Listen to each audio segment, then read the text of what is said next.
So they have to take the audio is back on your own screen. Yeah, the audio.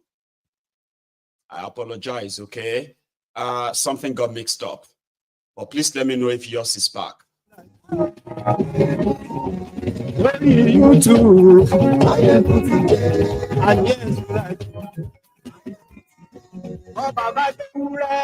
Once again, thank you so much for joining me. Good morning to you. Greetings, okay? Top of the moment to you. Read the caption of this broadcast, the description as well. Like it, then share it and tell your friends and not so friendly friends that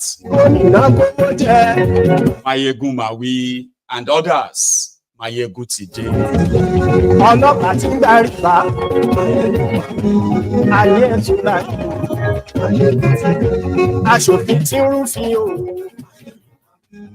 Don't worry, if the audio is lower on your own device or screen, increase the volume. Ruto will fold further was not part of my own expectation.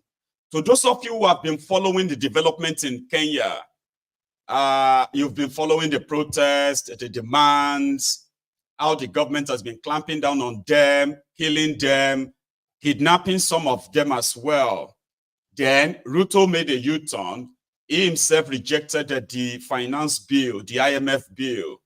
Not just that, he went further to cut down the cost of governance by sacking canceling about 47 agencies, including some of his own personal appointees. All of these were not enough from what the Kenyans are demanding from their government led by Ruto. And this afternoon, he made an announcement. His entire cabinet had to go just to see if he's going to be able to find a common ground. But while he was making that announcement, that is what I want to share with you. So you should share it with others too.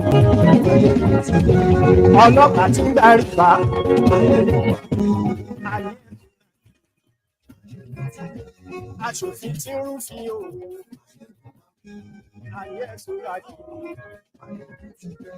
is so much to grasp from what is happening in Kenya, happening in Burkina Faso, Mali, Niger.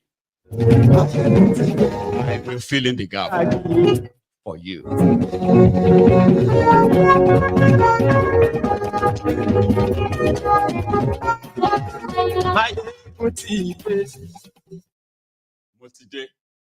So good morning to you once again.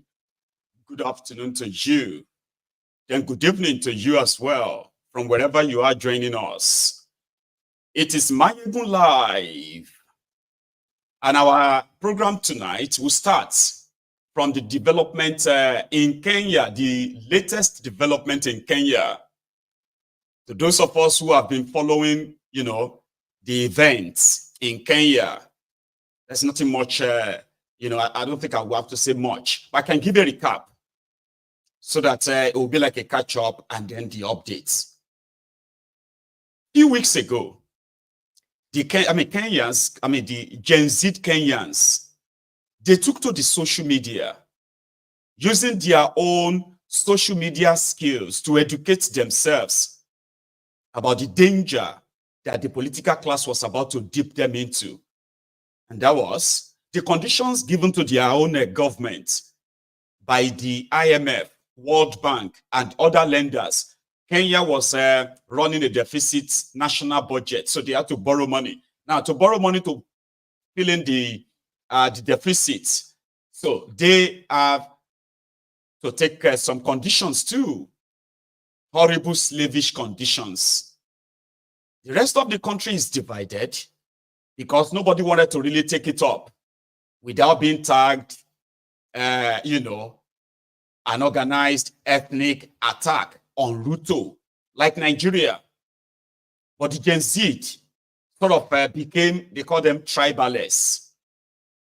Their reasoning is about their lives, their everyday life, their education, their health care, affordability of all these things that will become unaffordable. 40% of Kenyans will be dipped into poverty. But according to Ruto, back then, it was a sacrifice that all Kenyans had to make. But they rejected it. No, we are not making that. Because we are watching all of you, right? Awarding, number one, creating positions in government that are totally irrelevant.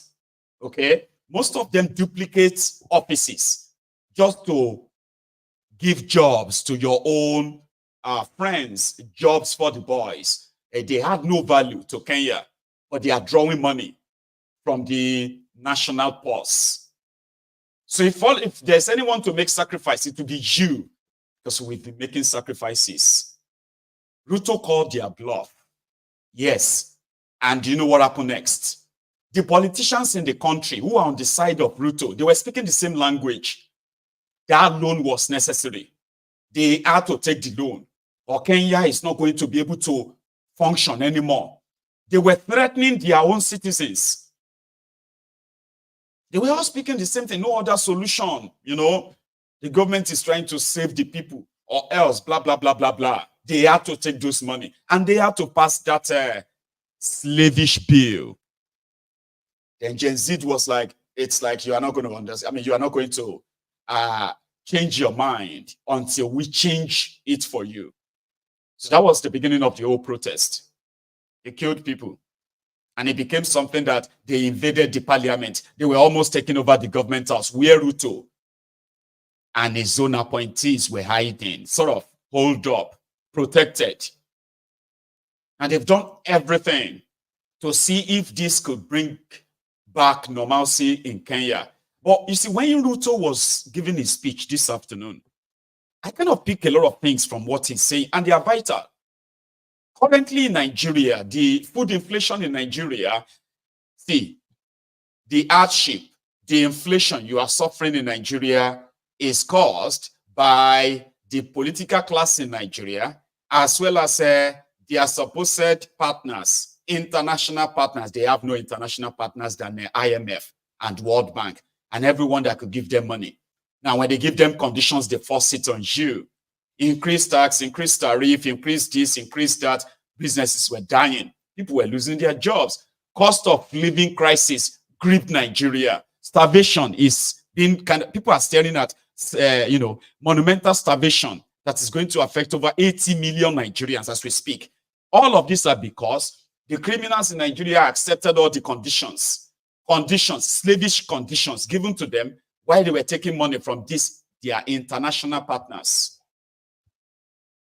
Now, these conditions have caused Nigeria to currently be battling with over 40% food inflation. They are battling with what they call the national inflation of over 34%. 34%. Do you know what inflation is in Kenya? 4-point-something%. That's the inflation of Kenya. What is the food inflation in Kenya? It's also a single digit as well, under 10%. Guess what? They rejected any further hardship. Nigerians are enduring that. So I want you to listen to this. Initially, people said those around the Ruto who have become lord over the people that gave them the job. You know, that's what happened. Okay? You will see all these jobless political jobbers, criminals, loitering around, government offices and all of that. They get a job. They are appointed ministers, SAs, PAs, blah, blah, blah, right? And they are drawing money from the purse of the country regularly, most of them uncontrollably, right? But the moment the people kind of feel like, we deserve better, we want better, these guys will become philosophical. They will become experts on what people deserves, on what people want. They will tell you the government is doing everything, okay, to make sure that, because the government knows what you want. Of course you don't. No, you don't. It's obvious that they don't know or care about what you want, except what they think you should want. You're hungry, give them food. Everything else, tell them to wait. But in Kenya, these are the conditions they rejected. and still rejecting. Now, this is the latest move of Ruto to placate the angry country that feels betrayed by their political class. Ruto's appointees were talking down on the citizens. Like they are on social media, they were talking down on them. You better be careful, watch your mouth. You cannot defeat government. Nobody can fight government. They were threatening their citizens. Political appointees. They were speaking in support of Ruto and this rejected slavish bill. And they were threatening their citizens. They were telling their citizens that they knew what was best for them. Billions of their money have been allocated to bogus contracts. Okay? Corruption has gripped them so much. Despite all of that, inflation in their country is just a bit over 4%. And now all of these guys around Ruto, who became experts, professionals on economy, on everything, and the citizens became foolish to them. Oh, Kenyans are stupid. That's the point. You know, you're just making noise. You don't understand government. You don't understand how government work. All of you should understand. Then they will be speaking big grammar, quoting nonsense to make it look like indeed they are doing something. They do that in Nigeria. Kenyans have had enough. Sack these guys, or you will sack yourself. Prior to today, one of their lawmakers in Kenya had this to say. They're employed, and I will stay for 5 years without having gotten employed, Honorable Speaker.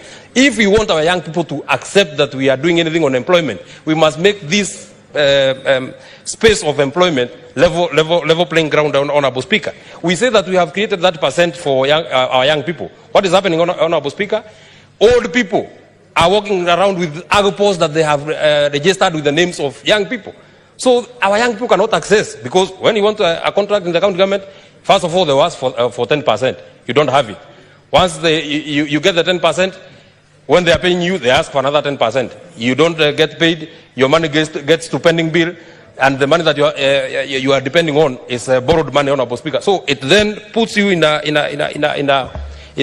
very difficult situation. Finally, Honorable Speaker, and I know it may not be very popular at this time to say, Honorable Speaker, what the people of Kenya are asking, the Agriculture Committee of this House, led by Senator James Murango. 2 minutes to wind up your thoughts. Thank you very much, Honorable Speaker. They went around this country, Honorable Speaker, because fake fertilizer has been sold to our farmers, Honorable Speaker. Fake fertilizer has been sold to our farmers, Honorable Speaker. Now, the committee of this House has gone round. They have invited people here. We even saw them tasting fertilizer here. But 2 months later, they cannot tell us who sold fake fertilizer to the people of Kenya, Honorable Speaker. So what are we doing to our people? And we are calling ourselves the people that have been tasked with the responsibility of playing oversight, Honorable Speaker. Why does it have to take 2 months for you to tell us it is such and such cabinet secretary that sold fake fertilizer to the people of Kenya? Why is it very difficult? And I dare say this, Honorable Speaker, to my dear President, whom I really support. The people of Kenya have given you a blank check. You have now an opportunity, and the people will clap for you, to ensure that you weed out every incompetent cabinet secretary in your government, every incompetent PS in your government. You have an opportunity now. You have an opportunity now to ensure, and I'm very hopeful, Honorable Speaker, because I hear that there was cabinet on Thursday. I'm very hopeful that some people took very nice photos there, because I'm very hopeful they will never get back there, because they are incompetent, they are not able to deliver, and they are just pulling back our President, Honorable Speaker. Since the people of Kenya are employed, and I will stay for 5 years. You get that? So it was like, you know what? Save yourself now. When you appoint people as a government, if you are not appointing them because you want their loyalty, or you're appointing them because you need them to help you manage a country, bring prosperity to your people, good life, so that they can have the space to pursue happiness, right?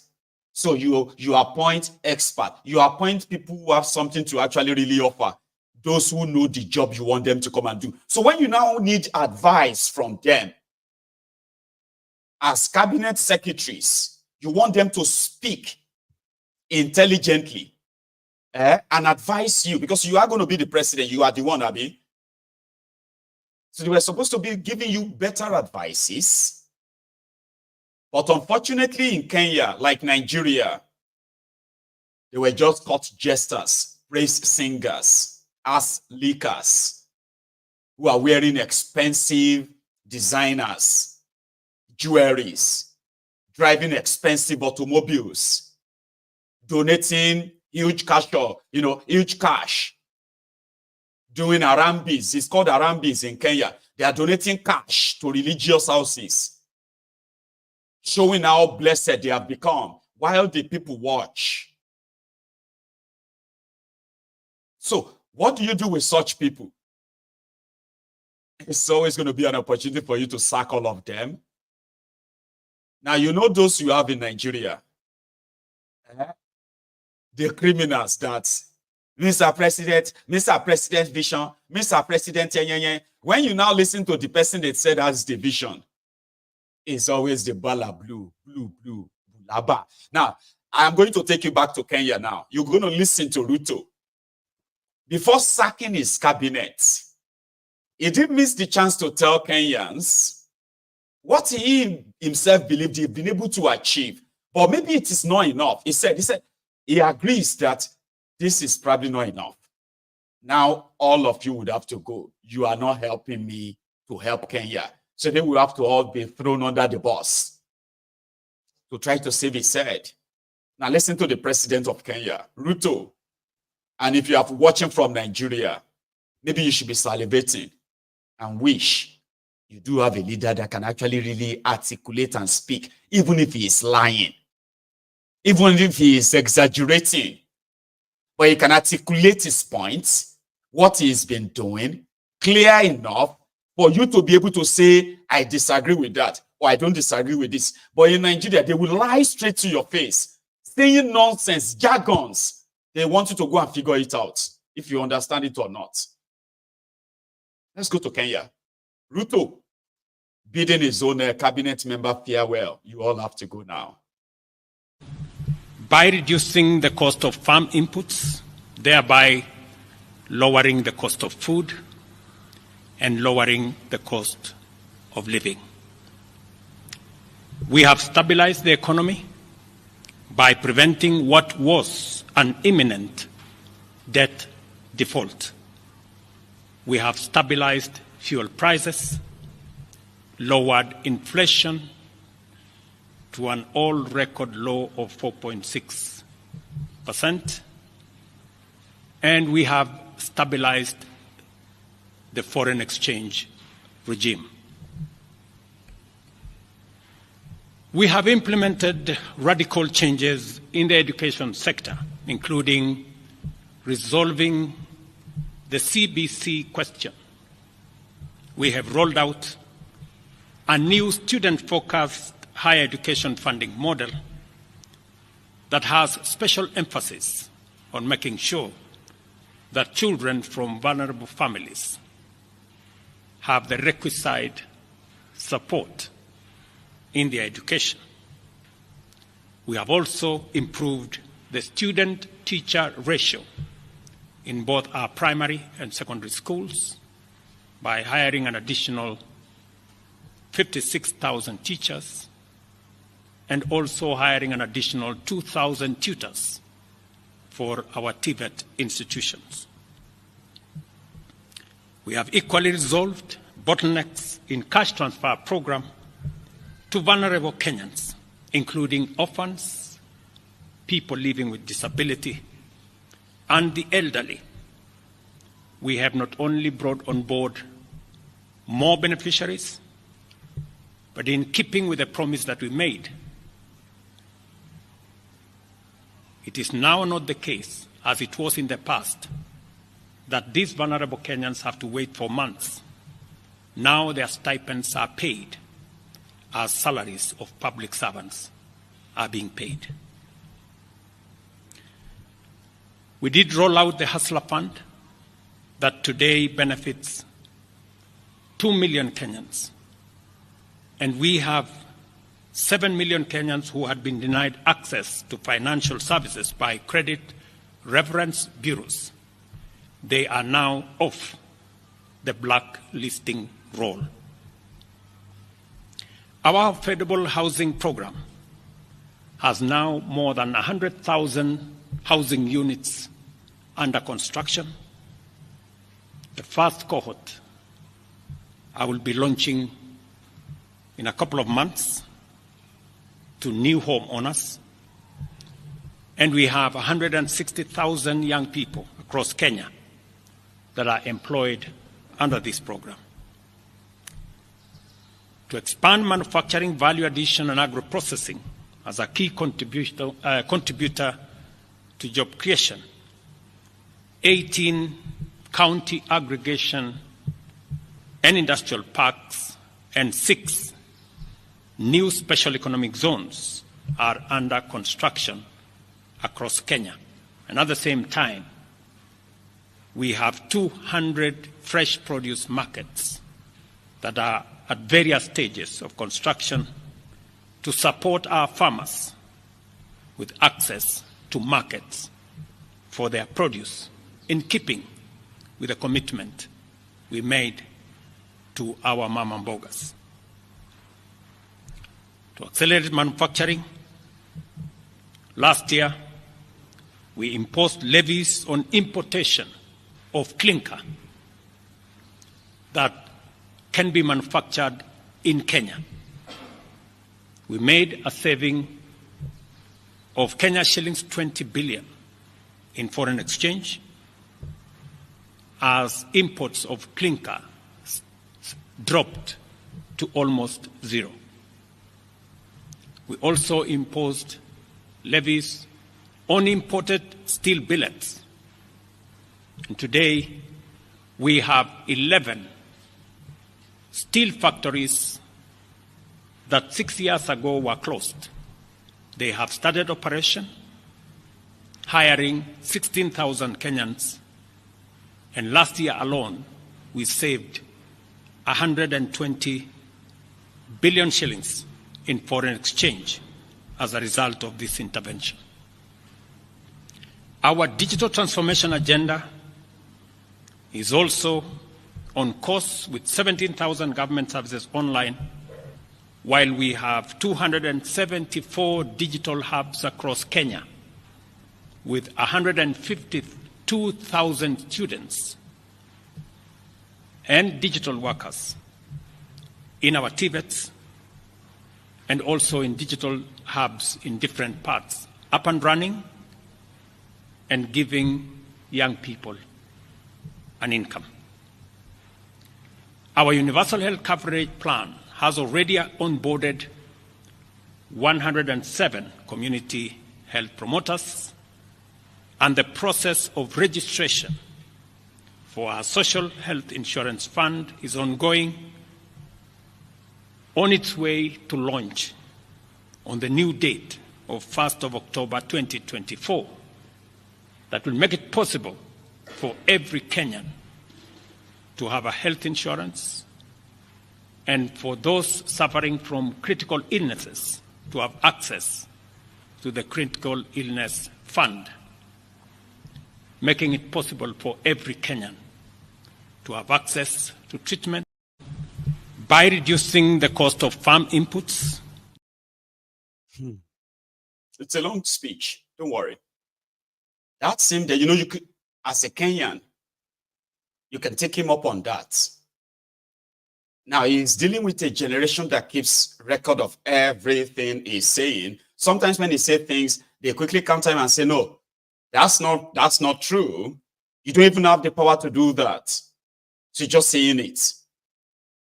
So Ruto himself can, it's like somebody who is quickly, right, grasping the current reality in his country rather than to suppress it and do everything to crush their will, like anyone else would do in Africa, any of these criminals in Africa.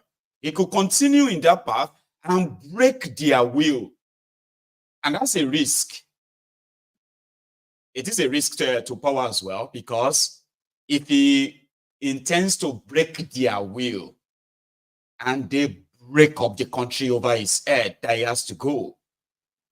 So eventually we lose that power to be able to do whatever he intends to do because he thought he had that power to do whatever he likes. So he will lose it. So somehow he's grasping with the generation he's dealing with. And if there's those he should probably be trying to placate, it will be this Gen Z. It's like somebody who is like in far right or far left. Or you now realize that there is a new generation, okay, that we're neither left nor right. And then what do? You just have to quickly move yourself back to the middle, stylishly. But if you insist that you are left or you are right, now the wave that is sweeping through his country is neither right nor left. So he's finding the common ground gradually. So yeah, I didn't know that Kenyans have health insurance or would have one. By the way, with what we have heard a lot about the Kenyan, government, so to say. I didn't know they have people they are also paying. I mean, who gave them all this idea of sharing money to vulnerable people, poor people, right? Because most of the money they are sharing are mostly money that they borrowed. But somehow he's listing them as part of his achievement in all sectors. And he was pretty much articulate enough to throw out numbers that only Kenyans can tell us if they are true or exaggerated or they are lies. If you want to lie to me, be articulate about it. All right? Look me straight in the face and lie. Look me face in the eyes and straight in the eyes and lie to me. I want to see how good you are. I want you to convince me so that I can know how to take you on. You know what I mean? It's not somebody who just will never really say anything meaningful. We are going to go to Nigeria. You're going to listen to their politicians soon. And you understand that except for some of you Nigerians who always kind of overrate yourselves because they told you are a giant of Africa, you are so behind. Your politicians are so behind, honestly. But they feel on top of, in fact, Nigerian politicians sometimes want to feel like they are American politicians, like, yeah, we have this, we have that. When it comes to intelligence, when it comes to like being a proper public officers and all that, a proper politician, you just know that you have garbage that is come back as your political class in Nigeria. And it does. Now, here is the second part, where Ruto had to tell his appointees, we've had enough. The party is over. And then he went on to say, after this, there's still going to be more measures I'm going to take. I want to,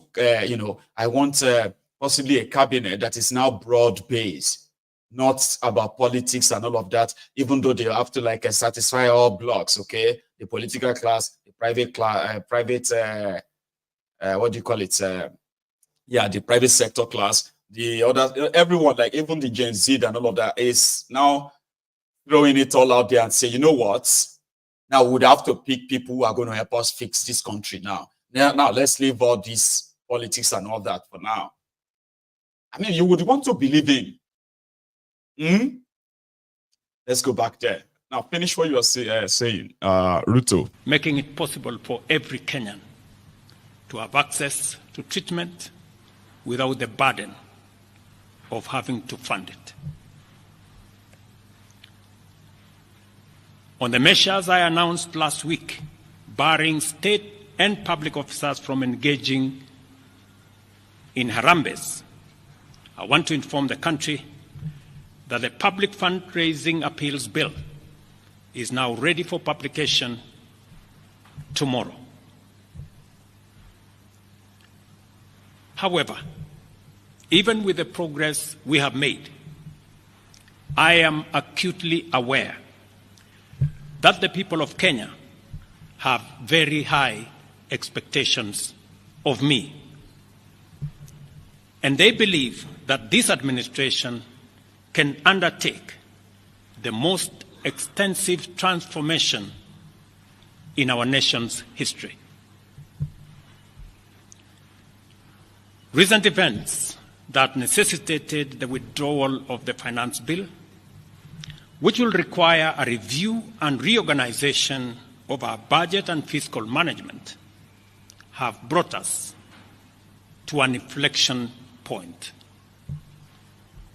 Upon reflection, listening keenly to what the people of Kenya have said, and after a holistic appraisal of the performance of my cabinet and its achievements and challenges, I have today, in line with the powers given to me by Article 1521 and 1525B of the Constitution and Sections 12 of the Office of the Attorney General's Act, decided to dismiss with immediate effect all the Cabinet Secretaries and Attorney General of the Republic of Kenya, of the Cabinet of Kenya, except the Prime Cabinet Secretary and Cabinet Secretary for Cabinet Secretary for Foreign Affairs and Diaspora Affairs. And of course, the Office of the Deputy President is not affected in any way. I will immediately engage in extensive consultations across different sectors and political formations and other Kenyans, both in public and private, with the aim of setting up a broad-based government that will assist me in accelerating and expediting the necessary, urgent, and irreversible implementation of the program that we have, including other radical measures and programs to deal with the burden of debt, to explore raising domestic resources and revenues, expanding job opportunities, eliminating wastage and unnecessary duplication of a multiplicity of government agencies, and slaying the dragon of corruption, consequently making the government of Kenya lean, inexpensive, effective, and efficient. During this process, the operations of government will continue uninterrupted under the guidance of principal secretaries and other relevant officials. I will be announcing additional measures and steps in due course. Thank you very much, and God bless our great country, Kenya. Asanteni sana.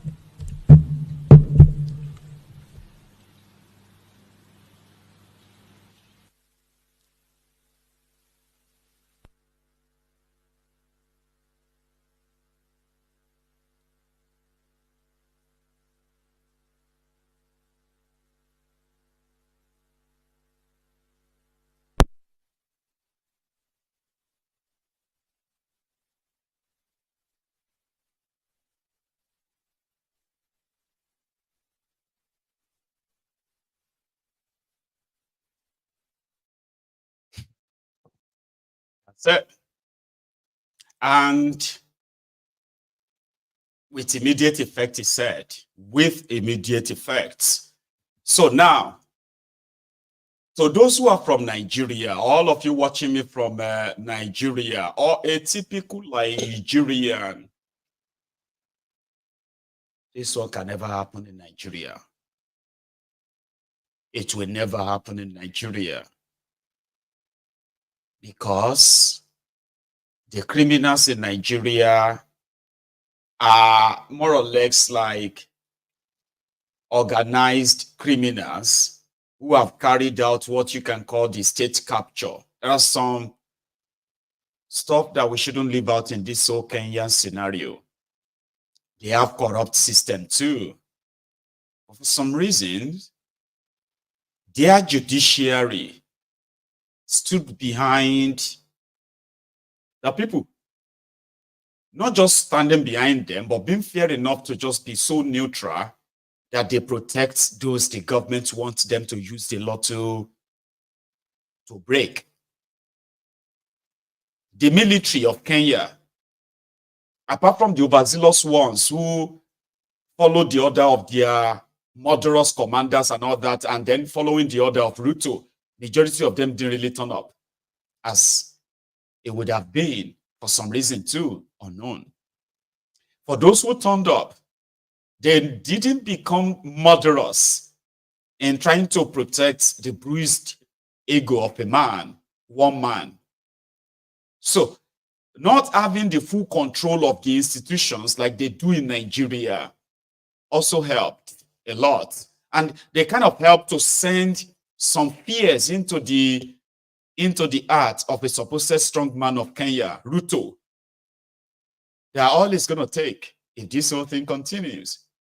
It's going to be a mutiny within their own military. And guess what? It will just be the loss for all of them. Somehow, it's probably advised that if this whole thing continues, man, these guys will soon begin to disobey your order. And then the next thing to save the country from anarchy, you would have to go.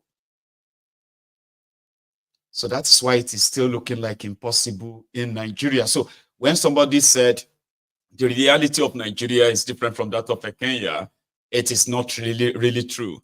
It is the mindset of an average Nigerian who will actually join you to condemn all the bad stuff, as long as you don't name the criminals who are perpetrating all these bad things. Let us all just agree that all our leaders are the same, John. All these leaders are just evil. All these our leaders, now God go punish them. Look at what they are doing. They are just stealing. But when you begin to name their leaders, then they will begin to get offended. Well, why are you naming it? Is it because he's a Yoruba man? Why don't you go and name those ones? Are there no other Hausa? Are there no Yoruba, Igbo? Are there no other so and so who are also thieves? What about? You see? Everybody will tell you it is so wrong what they are doing to Nigerians. Honestly, these people, but they want it to remain that way because some of them, those who are not directly benefiting from the rots, they are looking forward to their turn when they will benefit from the rots. They are kind of having the conversation around minimum wage right now, okay? And the senators in Nigeria, they are fighting over seats. I think that is where we're going to stop first before we go to the Ask Old Rock. Akpabio and his own predecessor, Robert Stamplawan, they gave some show today, right? And even though the country is in such a mess, a serious one, look at your senators and get, and get mad if you have to see the mad people that are running Nigeria or ruining Nigeria responsible for whatever you are facing as we speak. The guys who are being paid over 400 million naira every year just to what? To still steal from you? Let's go to their Senate, by the way. Akpabio versus Robert Stamplawan today. There seems to be unanimity of opinion that we separate the two items. And the first one we should take should be the synchronization of the time of sitting. And thereafter, the other one, you can still take it, but in case if you lump them together, if one fails, it means the two have failed. But let's separate it, take this other one, then go into the general principles, merits and demerits of the creation of the new committee. Bearing in mind the fact that we have a committee on foreign affairs, we have a committee on diaspora and all that, and we can expand their scope of activities, and judiciary and human rights. But if we cannot expand the scope of activities, that's when I think we can now go into creation of a separate committee on diaspora. Senate President Emeritus. Of the Senate, the amendment we are seeking to do. So I've listened to you, and twice or thrice you have mentioned we should synchronize with the House. I had thought there will be another explanation, probably a more scientific explanation. Mr. President, I don't know the basis at the moment for which we want to shift our sitting from 10 to 11 and end at 3 p.m. To me, we have more energy, our heads are clearer in the morning, and 1 hour into the day probably would have lost some energy. And I feel, Mr. President, if we work between 10, if we sit in plenary between 10 and 2,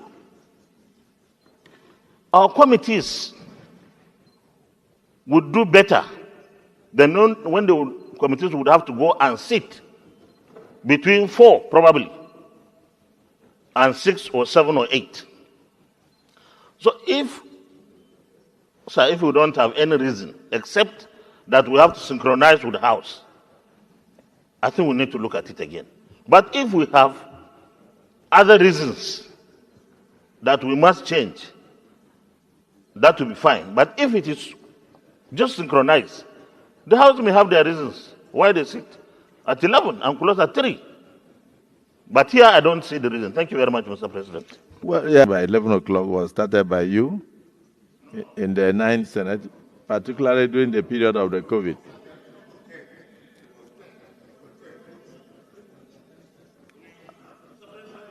It was during the COVID. In fact, we even reduced the number of days. And then we started sitting from 11 during the COVID period. But the rule stayed at 10. The COVID, yeah. Our rule says 10, but we came and made the tradition of this 11. In fact, the only thing that we changed was to add additional day. Because during that COVID period, you were sitting twice in a week. But I said no, that since there is no more COVID, we should sit 3 times in a week. And then, of course, we also maintain what we saw, the 11 o'clock. But now we are saying that we have not been able to justify the 11 o'clock sitting unless we reflect same in our rule. And the idea of 3 o'clock, in my view, is not correct, because it doesn't mean you must sit till 3.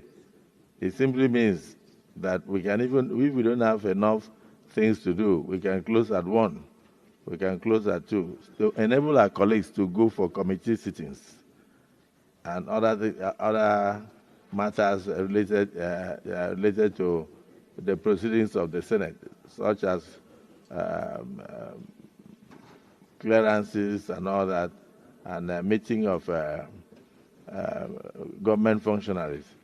So the only aspect of it was just to legalize it so that people don't have the impression that you are sitting at 11 o'clock and your rule says 10 o'clock. But if we must leave it as it is, it's not a problem. But let's hear from the public. Yes, I want to make a very passionate appeal to our distinguished colleagues. Of course, I listened to the Senate President Emeritus, His Excellency, distinguished Senator Ahmad Lawa, and it was very apt. For me, I believe the issue should go beyond trying to reconcile our timing with that of the House of Representatives. As a matter of fact, there had been some days that we sat and the House of Representatives did not sit. There had been moments that we had sat for a whole week with the House of Reps being on recess. So that cannot be the fundamental reason. The fundamental reason, distinguished colleagues, is that as distinguished senators, being on this floor is only one out of at least the three principal functions that we perform. Effective representation on the floor is one. Our committee assignments is another one. Over 70% of distinguished senators are chairmen of committees. And then, of course, thirdly, we have our oversight functions. Aside from other things that we have to engage in our various constituencies and on a national scale, and sometimes on an international scale. Those are Nigerian senators. They're debating whether to sit early or to sit later in a country in crisis. I mean, that's what they do anyway. Just sit there, talk, and all of that, and get paid.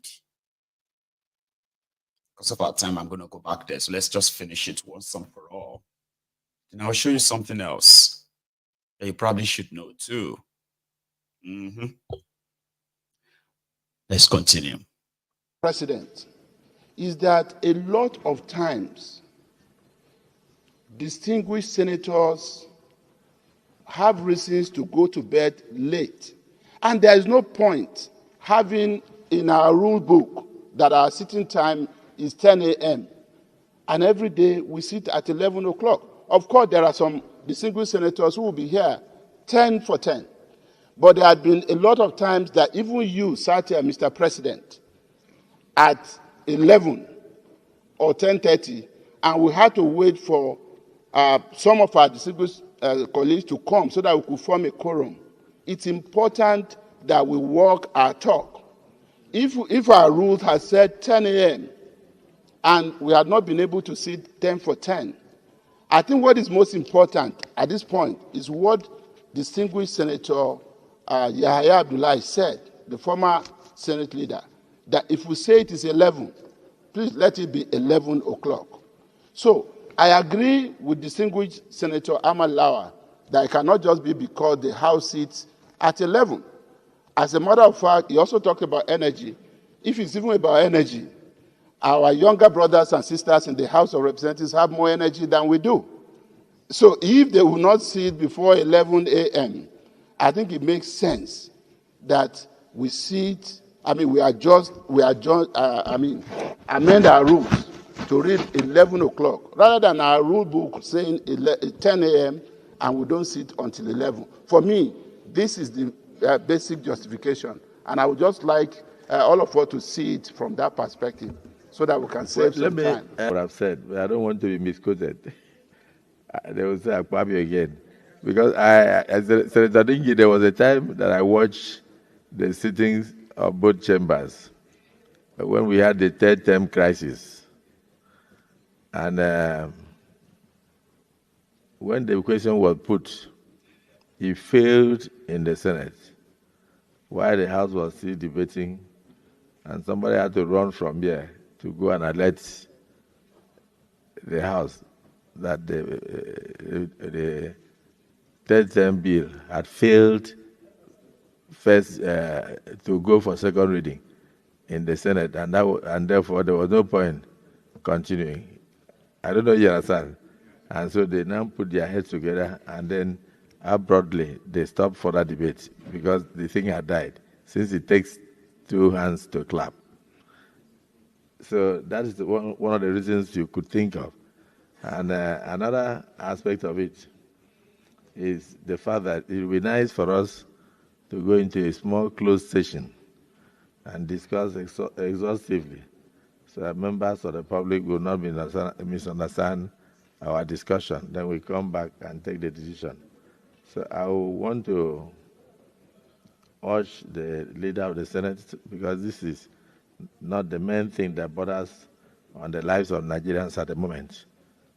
When the distinguished Senator Mark was Senate President, and even the practice he met on ground, Senate was sitting at 2 o'clock because they used the morning period to meet with the diplomatic communities, to do a lot of engagements with civil servants and public officers, and then they start their sitting by 2 o'clock. And so officially they had 2 o'clock to 5. And I know that many of you also would like to do the same, meet with most of the agencies, conclude, even open your public hearings before coming for sittings. But it's not for the public to know, because the public only thinks that we sit here alone. We don't sit here alone. We do a lot of other things off camera.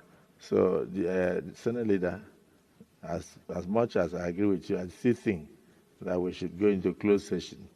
So to have 5-10 minutes discussion before we reopen this debate. So if you don't mind, I wish that you move a motion for the Senate to revert to closed session to have further debate on this. Mr. President. Mr. President, this is Nuisance, Lily. I actually wanted you to see everything to the end. At least we all watched and listened to Ruto, the most hated man in Kenya right now. We all heard him reeled out what he's been able to do or what he intends to do on and on for 11 minutes. And nobody said anything like boring, no, it's boring, no, it's boring. But the moment you cross the border back to the contraption, the rogues you have on your screen, that's how they have them, because those are the decision makers in Nigeria. Those are the people that decide the direction that they will take you all to. Now, see where they are taking all of you to right now. Those are the people making that decisions. And according to him, you know, the whole public is seeing us now going back and forth. Don't let them think we are fighting, okay? Let's go to the closed doors so that we can go and discuss what time to be sitting and have our meeting. And you guess what? These guys, before Thiefnubu increased their salary by over 200%, these guys used to take home over 200 million naira every year. Now, I mean, a senator, each of the person you see in that video, right, goes on with over 500 million naira today. Here is the breakdown before the increase. I think you should watch. The people that can't pay salary or minimum wage of 250,000 naira. See what your lawmakers are earning. 1,000 multiplied by 12 is 7,452,000 naira. Okay, so every month a lawmaker in Nigeria is giving 621,000, you know, for wardrobe. Then we have recess allowance, you know, 248,000.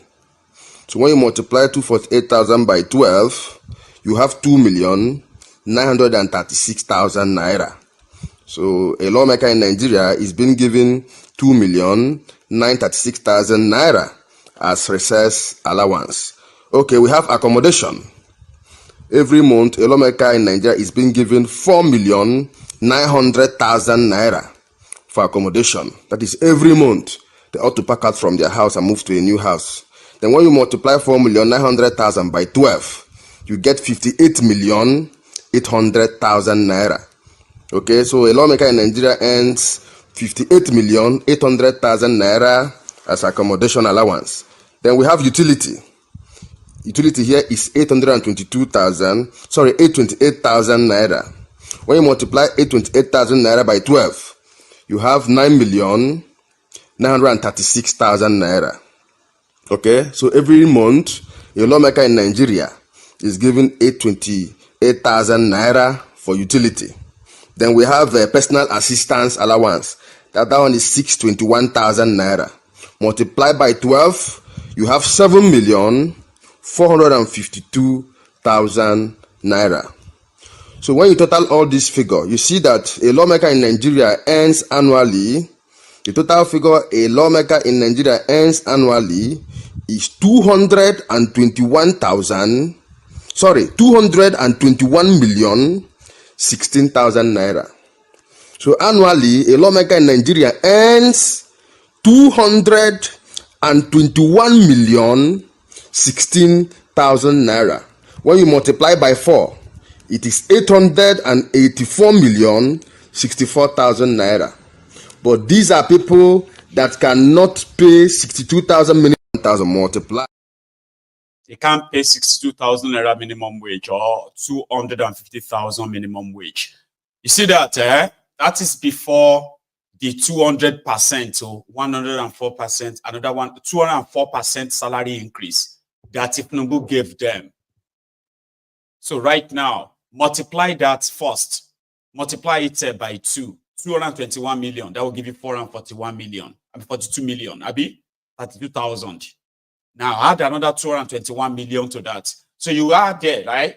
You are already like 663 million naira a year. That is what the senator takes home. The 460 million, I mean 440 million is for the House of Rep members. And that is not even enough for them.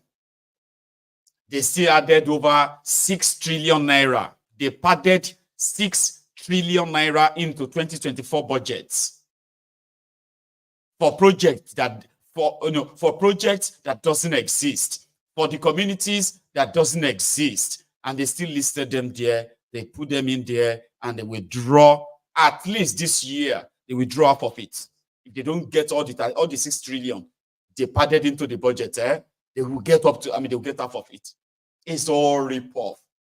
So Ajeru and others, they went on to Ajeru and Osifo, NLC and TUC. So they went on to see Thiefnubu today. Remember, they said that the rumor of a 62,000 naira minimum wage is just a rumor, because they will not take anything less than 250,000 naira minimum wage. Now they reiterated that today. But we'll just go inside and see what happened when they went to see Thiefnubu.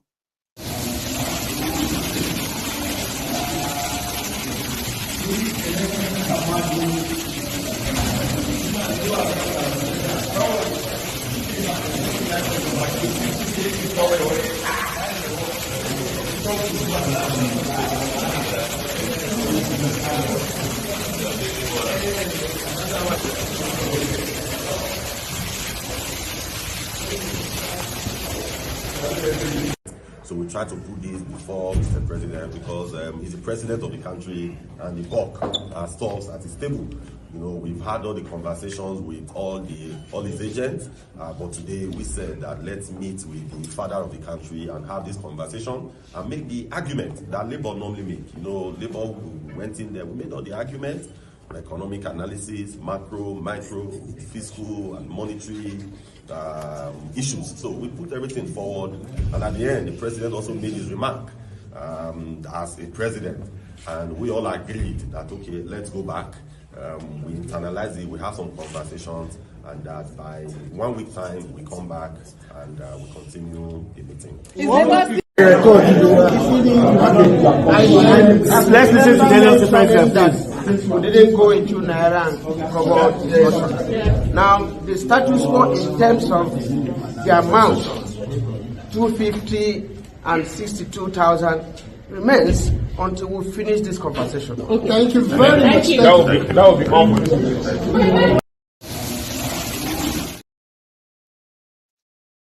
So they believe that Thiefnubu will meet with them again in a week, and then they will finalize what your minimum wage will be. So from what we were hearing, Thiefnubu was going to propose 100,000 to them, but that is not guaranteed, because others are saying the stand 2 weeks ago was 62,000 or nothing, and the position still remained the same. Okay, the country where one person can steal 100 billion, 200 billion, One of them collapsed in court today. The former minister of power. He collapsed in court today, standing trial for stealing 33.9 billion naira. Individually, there are those who have stolen more than $1 billion in the space of that 8 years of Bukwari. All this money. Majority of them have kept them out of Nigeria, of course. Others who have kept theirs in Nigeria probably have them buried. Okay? But the workers won't have any money to be paid. Or if they have to pay the workers, Nigeria will go bankrupt. This is what the politician says. If they should pay Nigerian workers minimum wage of 250,000 naira, Nigeria will go bankrupt. And since they don't want Nigeria to go bankrupt, 30,000 naira or 62,000 naira or nothing. But it is a country that has no money. But an individual or group of people can steal up to 1 trillion, 2 trillion naira. Millions of dollars. When they steal the millions of dollars, it sounds like they were stealing thousands, because you just hear something like this one stole $150 million. In Kaduna State, El-Rufai of Kaduna borrowed money. Hear this one, oh. He went to the bank, and El-Rufai borrowed 80 billion naira. That's a lot of money, yeah? So this money was to be used in revitalizing Kaduna State's economy. Now, nobody knows what happened to that money. Then El-Rufai went to go and borrow about 4 billion naira so that they will pay off the pensions, the unpaid gratuities and pensions. El-Rufai, that money disappeared and pensions were not paid. El-Rufai collected money to clear outstanding salaries, gratuities, pensions, like stuff like that. I mean, stuff like that, right? Then borrowed this 4 billion that I'm talking about. He borrowed that from the Central Bank of Emefiele as a credit granted them by Bukwari. There were many who collected them, that money. Yeye Bello of Kogi that they are looking for right now. Yeye Bello collected about 21 billion in total. And you know what Yeye Bello did with the money? He went on to go and freeze about 14 billion of the money in a bank, accumulating interests. While the pensioners in Kogi State were owed years of unpaid pensions, including workers' unpaid salaries. The money was lying there in a bank. So yes, he got wind of it. Because yes, he was about to take the money, Yeye Bello quickly go grab the money and started paying some of the pensioners. But he didn't even clear that, okay? And that was how the rest of the money disappeared. Part of the money they are now looking for him for. El-Rufai went on to go and borrow about $300 million. This time around is in dollars, $300 million. So they said they want to revitalize the economy of Kaduna. That money is part of the money that's missing right now. 423 billion naira is how much El-Rufai stole from Kaduna. Not just him, like others now. Commissioner this, PA this, contractor this or that, okay? El-Rufai stole over 423 billion. And these are, how did they manage to steal all this money? And these are people that will tell you, if Nigeria should pay 250,000 naira minimum wage, Nigeria will go bankrupt. And you believe them. Ajero, when he's not inside the asshole rock, he had this to say about the corruption that is making it impossible to give you better lives, even though you have jobs, you are working like slaves. Hear him. Sort of corruption. That's right. The infrastructure, corruption. That's right. If you go to the power sector, you know why we don't have electricity. Trace it back. I think there's need, an urgent need, for us to fight corruption. And the NLC will throw its weight behind the agency in all fights against corruption. Yes, the only advice is don't allow anybody to misinform you, so that genuine Nigerians, will back you. Nigerians are united on the fight against corruption, clearly.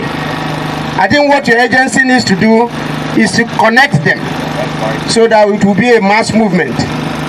And everybody from year to year, generation to generation, has been pointing at the issue of corruption.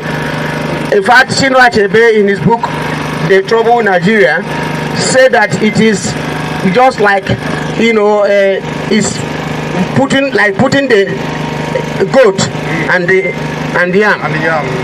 And that in Nigeria, that the goat must eat the yam. That's right. So we have to make sure that this fight, we have taken it to the next generation. That's right. It's a fight that we can't afford to lose. If we lose this fight, we have lost the essence of our existence as a nation. So there is no need talking about productivity, talking about IGR. If only one man could just, within a second, will write it off.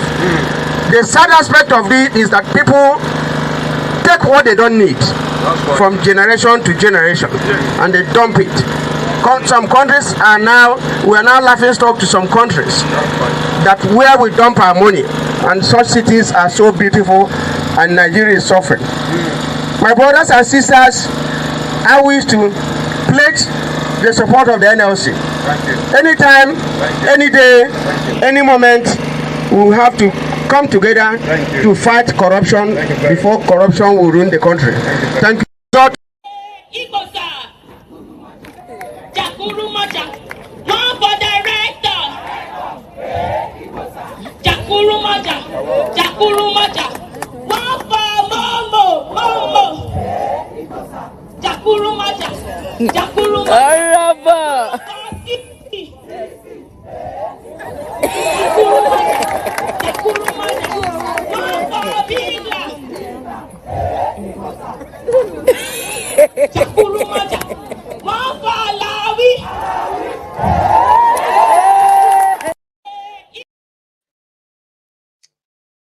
Everywhere to propoye. But that was the NLC chairman or the NLC president. I don't know if he's called chairman or president though, right? It's called president, I think. Talking about corruption and what corruption has done to them. That's what corruption does. It deprives you of, humanity. It sort of degrades you. It destroys people. That's what corruption does. It's so evil. When you take things that is, things that are meant for millions of people, and then a few people just corner that. That's evil. Right? Well, yeah. I'm gone. Right. So let's go to Lagos. Let's leave Abuja and their minimum wage for now. Okay. So let's quickly stop in Lagos. I saw something on the streets shared earlier today. And it was I think it was that guy that usually demolish houses, okay? But this time they are not demolishing houses. It's just the normal day in what a normal day would look like in the mega shitty. The supposed mega shitty of Africa. Look around you. Look around.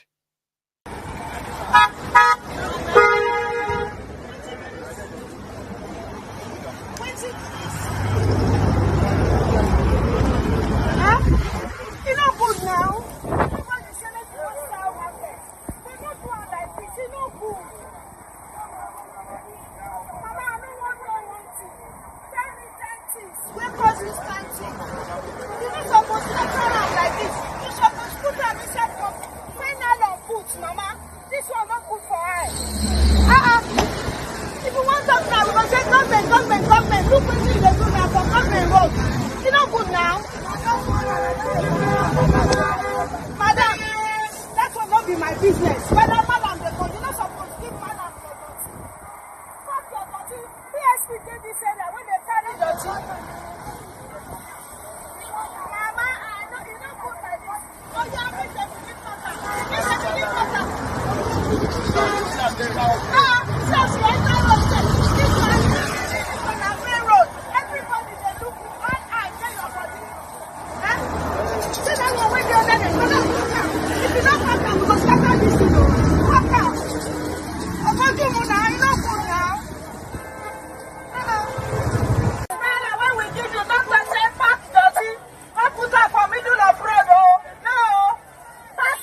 Orúkọ mi ni Mrs. Alausa Ọ̀rẹ́dọ́lá Mariam. Àwa mẹ́rin la wà bí. Àwa ni Lagos State Ministry of Agriculture in conjunction with the Association of Perishable Farm Produce Traders of Lagos State, Ajah Zone. Ṣé ẹ rí nípa ọ̀rọ̀ ìdọ̀tí a ò mọ̀ ń pa? Táwa bá ti ṣèdọ̀tí tiwa, a register under lawman. Bàbá Òtúyà lè jẹ́rìí sí. Ṣùgbọ́n dídé tẹ́dé ní ìṣètẹ́ wá ṣàlàyé nípa àwọn sùkú àgbàdo inú tiwa gan òdò sí. Lọ́wọ́lọ́wọ́ báyìí ààrẹ ti láti ràn yín lọ́wọ́ ká dẹ̀ rọra wa lọ́wọ́. Torí ìrànlọ́wọ́ tí yín ló máa mú tiwa náà dúró. Láàárọ̀ làtà bá ti já ọjà. À ń sọ fún everybody. Gbogbo ẹnikẹ́ni tó bá lọ síbẹ̀ yẹn tó bá lọ da sùkú àgbàdo lẹ̀, a máa fà lé lọ́màn lọ́wọ́. Ṣùgbọ́n a fún wọn ní wọ́n nìní. A gbọ́dọ̀ rí mọ́ ẹni ìdọ̀tí ó gbé wá lé ni ó fẹ́ sọ ọ́ lẹ̀ gbé lọ sí lọ́màn. Kò lọ dà sọ́hùn. Kò sí anybody tó gbọ́dọ̀ dàdọ̀tí sí i. Torí ẹ̀ ló jẹ́ kí n gba nọ́mbà. Anybody tó bá ti tàpá sófin yìí, tó bá ti gbé dọ̀tí tó lọ dà síbẹ̀, ọ̀fà sọ́dọ̀ yín. Kò sí dọ̀tí lọ́dọ̀ wa. Àwa rẹ̀dí àti rọra wa lọ́wọ́ o. Ẹ ṣé àdúpẹ́. The mega shitty, the mega slum, and every image, every video that is not doctored, made on their streets, the videos recorded right where people stays will show you enough of the fail shit hole that they used to rob the rest of you who thought Thiefnubu was doing something, right? And I think you know better now. Like, what the heck? A government that cannot, by any means, provide infrastructures that really takes away the waste. That's one big problem that has become the problem of Lagos State for Omo. And it's going to remain the same because you have the same set of incompetent, money-gulping, rent-seeking rogues. Now, they made a video to show to us, see, government, so it's not the government that see how that woman dropped her. What is she doing there? Don't talk like that, Jare. Maiyegun, people need to eat. People need to survive. That is why they can just... Like, it's normal. Like, you will never live in a country whereby you will not see all this street road trading and then a dumping of refuse all over the place. Like, you would never live you will never live in a Nigeria or a country of yours that doesn't have all those. It's normal. It's normal because they are stealing all the money that could build you markets, malls. That is so affordable enough that they are just like a giveaway. When you come to some of this part of the world, right? And then you are like a smaller business, you see them where they have, you have a chance. Even if you have to kind of take a loan to get yourself a space, you will get a space because there will be space. There will be space. Unfortunately, it is just going to be what it's going to be like forever and never like for the rest of your lives. Anybody who try to come around, they will just use their usual fire brigade approach, the camera and other stuff to make it look like they are doing something. If they are not demolishing the shanties that they are allowed to be erected there for years, it's like somebody can just wake up and just be like, you know what? I'm just going to go and destroy all these shanties built on this side of the road. And that's it. They will bring the katakata, they will demolish everything there, break everything away, Everywhere looks so clear, but so rough, and all of that, right? Nothing else happens. Then give it weeks, a few months after, the entire place will begin to build up again, because there's no real plan. You are being led by people who are like so incompetent and so corrupt that they would rather monetize every of your problems. That's what they do. Monetize that. But indeed, of course, it's not, the whole blame is not just for the government. Did you see the nonchalant attitude of the woman that is roasting the corn? She's like, we are waiting for Aboki to come and pack it. No, don't give your ways to Aboki. You need to pack them properly and give them to Loma. Usually when you have markets, okay, you have this big, massive skip. Do you know why they put big skips in front of markets or at the back of markets? Simply because it can collect all the waste. And then you see the truck will come, pick up the skips. You can have like about 10, 15, 20 skips. When I say skips, I'm not talking about bin. But there are actually some bin, some industrial bins, right? Not this tiny one that we use at Tomo. I'm talking about the big one, massive ones, right? That looks like skip, plastic. But you could have, as a government, as a policy, everywhere you have markets, everywhere you know people are kind of, whether on a bus stop or what have you, right? You build all these skips in these areas that they are so huge and so big enough that only trucks that comes around to pick them takes them away. But there is no real plan. Everybody just do what they want. And they will tell you there is a plan, Lagos plan. For those who have never really lived in Lagos, there are those they will tell you about Lagos plans. So much like a brutal, it's like a jungle. You say, Omo will leave that one and go back to Abuja. Okay. Today, the Supreme Court gave a judgment. And that judgment was to give the financial autonomy to the local government areas in Nigeria. But it's all coming out now like it seems like it's a bubble. So, from what we know, right? Sometimes in May 2020, I'm going to give you this timeline so that probably you will get where I'm going with this. Okay. So in May 2020, Bokwari at the time said he was using his executive order to grant the local government areas in Nigeria financial autonomy. Breaking news: Bokwari grants local government areas financial autonomy. It didn't take long. 5 months after that. Oh, hang on. It wasn't even like 5 months after that. It was like about a month after that. The state governors in Nigeria took Bokwari's government to court. Because according to them, there is a section of the Nigerian constitution that lawfully authorized them to create the state local government joint account. And the local government money should be paid into that account. They have actually managed to get that into their fraudulent 1999 constitution as amended. So they sued Bokwari, therefore local government couldn't get their money directly.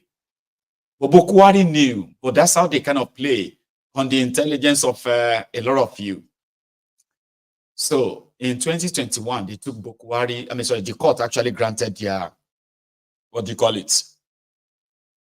They took Bokwari to court almost a month after that. And by 2021, the Supreme Court was ready to hear their case. Yeah, was ready to hear their case. Also, by February 2022, the Supreme Court of Nigeria ruled in favor of the governors, state governors, and said, except the section of that their constitution is amended or expunged, removed totally, Bokwari had no power or any executive power to grant local government financial autonomy. That was the end of it. Now, Fast forward it now to March 2022, just a year after that. The next thing that happened was for the Nigeria National Assembly members, the Senate, under Robert Stamplawan. I don't know how they did that, okay? They said, I'm gonna know.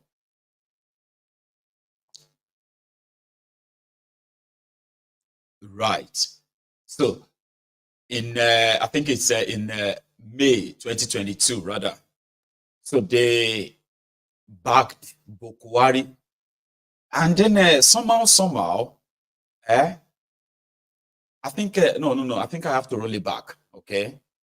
Bokwari actually got a judgment from the Supreme Court in his favor. No, not in the governor's favor, right?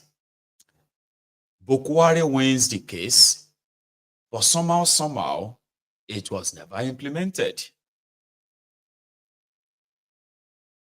Then Thiefnubu came. This time around, in 2024, this month, which is just today, yeah. So before today, sometimes in February, Thiefnubu also kind of took the state governors to court, this time just straight to the Supreme Court to interpret the judgment they gave in 2022, that the local government should kind of get their money directly. Remember, the section of the law that the governors are using as their own shield is still there, not amended, not changed.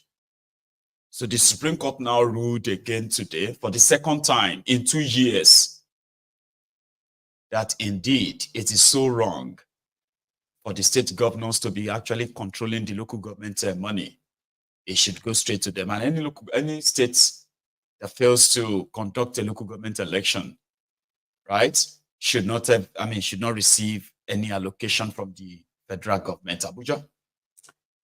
Also, the local government, the state governors have no power. This is just in rulings of the Supreme Court, or it's not their law, right? But Supreme Court kind of have that power to interpret what that law means. This is them now interpreting that section that says they should create that joint account wherever, right? Confusing, you will say. That's it. More confusing. I'm doing my best to make it more easier out of the entire confusion, okay? So the ruling of the Supreme Court today was interpreted by this guy.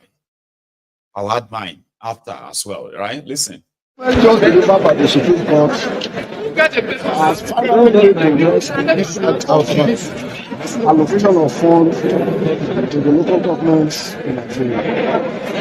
Their lordships considered the matter and came to the conclusion that although Section 162, so 5 and 6 of the Constitution of the Federal Republic of Nigeria makes provision that money due to local government shall be paid through the joint account. And that provision was considered to be a discretionary provision, meaning it can be tinkered with. And in their lawsuit judgment, that is not mandatory. Therefore, their lawsuit came to the conclusion that money due to local government shall henceforth be paid directly from the federation account to the 774 local government and 6 municipal council in Abuja. So pay their money to them directly. Don't interfere in their own affairs per se, but you can perform oversight function. Oversight is that you can still kind of monitor what they are doing with the money. Now, how much are we talking about? Let me give you some instances, okay? So that you have an idea of how much money we are talking about here. You know that Lagos State is considered as the richest state in Nigeria because of IGR. It's not because of the economy per se, it's because of how much money they are squeezing. And you cannot, right? You cannot rate the success of any community based on the money you are taking from people.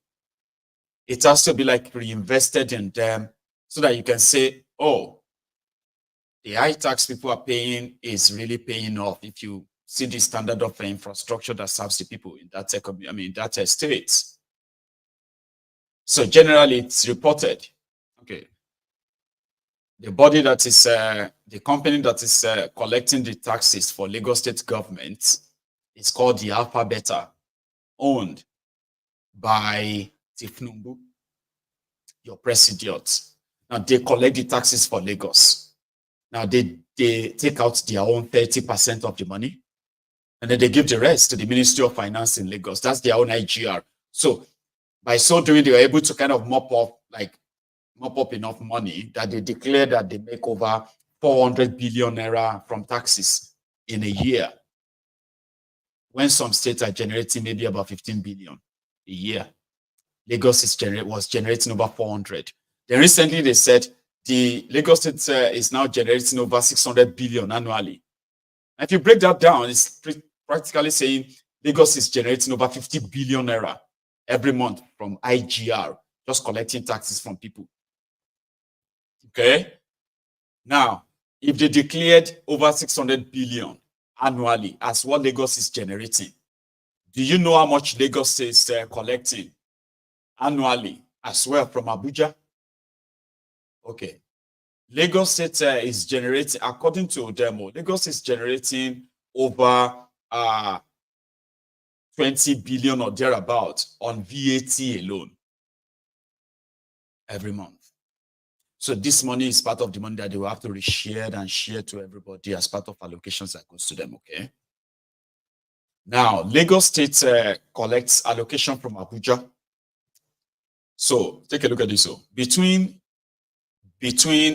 June 2023 and June 2024, the 20 local government areas in Lagos State collected a total sum of 258.3 billion naira. That's how much that was given to them between July 2023 and June 2024. That's total. And you know how much Lagos State collected as a state? Remember, you have 3 tiers of government. You have the federal government, you have the state government, and then you have the local government. The first figure I gave you, in a year, 20 local government of Lagos State collected from Abuja over 258.3 billion. That's the local government. In the same year, under review, between July 2023 and June 2024, Lagos State as a state collected the sum of 253.9 billion as allocation in 1 year. So in this 1 year, Lagos State government and Lagos State local government collected over 505 billion a year. That's how much they cashed out from Abuja. 505 billion from Abuja. And if you add that to their supposed 600 billion IGR, that should automatically say Lagos State alone kind of had access to a liquid cash in excess of 1 trillion naira. There is no other state that has such access to such money. And guess what? Lagos State is the most indebted state in Nigeria as well, with the debt that is currently running over 4 trillion naira. And if I ask you to show me what they have done with the money, I don't think a lot of you will not fight me and turn it to fight, because you will have nothing to really show and say, hey, but you see, look at the metro rail, look at the metro line, look at the speedboat, look at and say, okay, can we put all the prices together and see and compare them to all this revenue? And then maybe you will still be able to insist. Look at this, look at that. And that's for Lagos. Now, you see, Kano is another very densely populated state in Nigeria. In the same year under review, Kano State local government areas, between the the month of July 2023 and last month, June 2024, the 40 or so, or 44 local government areas of Kano, they collected 160.9 billion naira. That's how much they collected from Abuja, the local government areas. The state as a body collected an excess of 152.3 billion naira. Now, if you join these two together, what are you going to get? From Abuja alone, Kano states drawn over 300 billion naira in allocation in 1 year. Kano. And if you go to Osun State, Osun in the same period, the local government areas in Osun, they drawn, the excess of 87.9 billion naira as allocation for the local government areas, while the states collected in the same period 82.1 billion naira. And if you add these two together, you're going to have 170 billion naira. That's how much Osun State collected from Abuja for local governments and for states. And if you go to Oyo, I have the figure of Oyo here too. Now, in that same vein, in a year, from the money they are sharing every month, local governments in Oyo State collected in excess of 127.8 billion naira. That's how much the local government collected, shared, supposedly, even though it didn't go to them. It went straight to the governor, who would then have to use his own discretion to share it as he wished. While the state collected 121.1 billion, that's how much money Oyo State collected as a state. From the federation account, 121 billion. So 121 plus 127, actually 248 billion naira went to Oyo State. The reason why I'm giving you this figure is because this money didn't go to the local government areas. It went straight to the pocket of the governors, who out of their own magnanimity, generosity, will now decide which road should be fixed, which schools should be fixed, and which hospitals should be equipped, and when they should be done. Now, let me give you another one. There's another one, Kaduna. Kaduna is in such a debt that their own is worse. Because of El-Rufai's stealing and looting, Kaduna is in such a debt that when they deduct all the deductibles from their allocation, right, they just give them peanuts. That's the wreck that El-Rufai caused them. But on the year under review, Kaduna still managed, the Kaduna local government areas, so they still managed to get about 100 billion. It's actually like 98.9 billion naira for all the Kaduna local government areas. I'm not sure the money got to them, okay? While the state got 93.9 billion naira. So if you add these two together, you're going to have something around the 184 or so billion. That's how much Kaduna got using the local government joint account. And for Bokwari State in Katsina, they even got more. See, the local government in Katsina State got nearly 120 billion naira. They didn't get the money. You need to go and look at them and see if they have, they look like a place that got 120 billion naira from Abuja. The state itself got 121 billion. Now, if you add these two together, that's like 249 billion naira for Katsina State. Where is the money? So when the judgment came, it just sounded like those that we have heard before. It's just part of the news that will never materialize. People salivate on that. They are currently sort of reacting to it in Nigeria right now. Oh, this is a great news. This is Bokwari gave you the same vibe. Have you forgotten? No, you can't. I don't think you have forgotten. Okay. But there is this lawmaker, you know, initially when we were talking about the Samoa deal, whatever, EU, LGBTQ stuff that they are rejecting, it sounded like it's more from northern Nigeria. But I found somebody else who is a lawmaker inside their National Assembly who is selling Thiefnubu that, come on, man, look for money elsewhere. Do not implement this agreement in Nigeria. He is from Abia State. Listen. Equity. And I represent the artisanal people of Aba North and Aba South in this incorruptible assembly. Mr. Speaker, I would like to speak very briefly about some of the contents of this Samoa agreement. Mr. Speaker, this agreement has certain clauses that happens to be in variance with our way of life. We are Africans, we are not Westerners. We have our laws, we have our way of life, we have our way of doing things.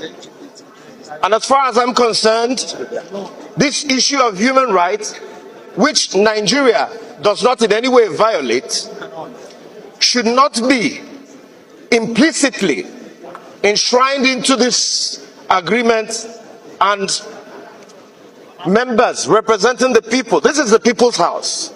This is the people's parliament. We stand here in my own right. I represent over 1.something million people from Aba. And I have been told that this particular human rights clause happens to be reprehensible, abominable, and we do not intend to stand for it. Do I speak the minds of my people here? Yes. So, Mr. Speaker, we cannot continue to do things that do not align or that is... Can you hear me? Yes. Go ahead, sir. We cannot continue to engage in contrived way of governance, cosmetic way of running government. Let us focus on the issues that matter. Our people are hungry. Yes. Our people are starving. Yes. People cannot buy food. Yes. There is insecurity. Yes. There is no light in the country. Yes. Industries are not growing. Yes. Let us tell ourselves the truth. Why are we here talking about LGBT, GTBT, whatever? Let us concentrate on the issues that matter. As far as I'm concerned, Mr. Speaker, our people are not interested in this. So let us step it down. Let us close it. Let us forget everything about it. Thank you very much, Mr. Speaker. Mr. Speaker, please. Equity. And at the Senate, they are discussing how to create another state from Kano that will be called Tiga States. This one. Presentation of a bill standing in the name of most distinguished Senator Kau Sulaiman on the Constitution of the Federal Republic of Nigeria 1999, alteration, creation of Tiga State Bill 2024 SB 523. Mr. President, you may wish to invite the Clerk of Senate to read the short title of the bill. The Clerk of the Senate. Mr. President, distinguished senators, Constitution of the Federal Republic of Nigeria 1999 Alteration Bill 2024, Creation of Tiga State, first reading. Constitution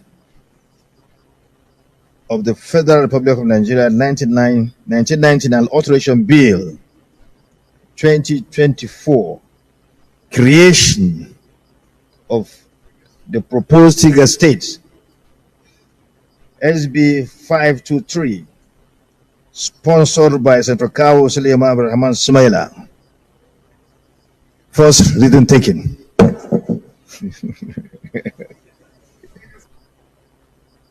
Presentation of a bill. And the senator that want to create Tiga State from Kano was saying, giving 1,000 naira to Alimajiri children to go and buy food and soap to bathe themselves. I don't know if you have seen this.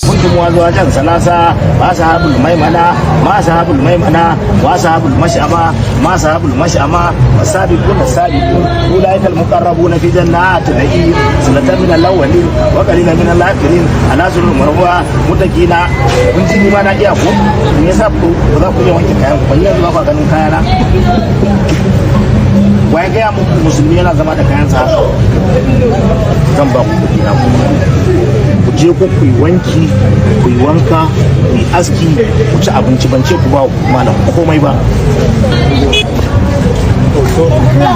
in kuka yi rigima zan koyi jiwa zai wanke wanka gashi na abin da gaya muku kuma Qur'ani sai ya ci mutum ya je shi abin da ba shi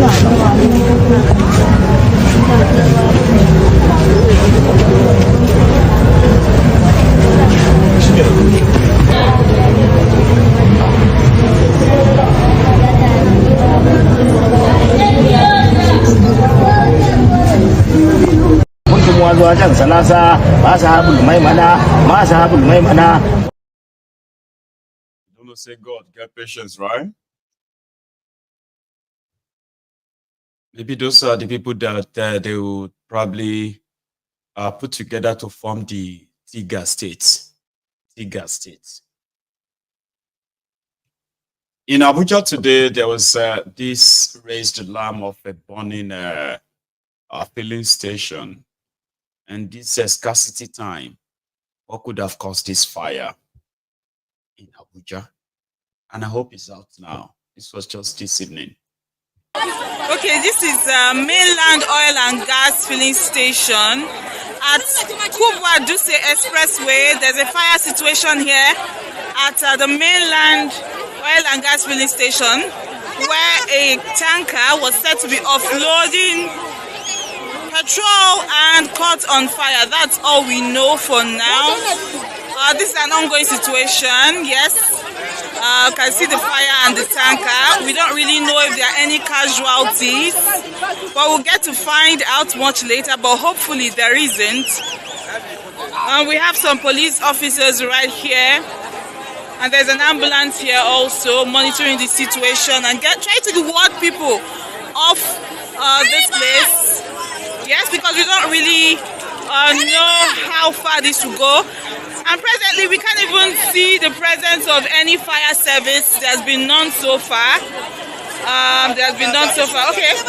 I think we can get to see one here. We can see the fire service trying to quench the situation. Unsuccessfully, because you can still see the fire burning. So that's the situation right now. I think they are moving along for some backup because you can see the tanker moving away from the scene of the fire. The fire is still blazing, as we can see. Efforts to put it off has been unsuccessful so far. So that's the report right now. Mainland oil and gas filling station here at Kubwa Duse Expressway. Yeah. So we hope they finally bring, they bring back the trucks, the fire truck to come and then put out the fire. Hi. You see so much incompetence and all of that everywhere, and you see them waste lives, you see them destroy properties due to their incompetence, negligence, and nonchalant attitude towards,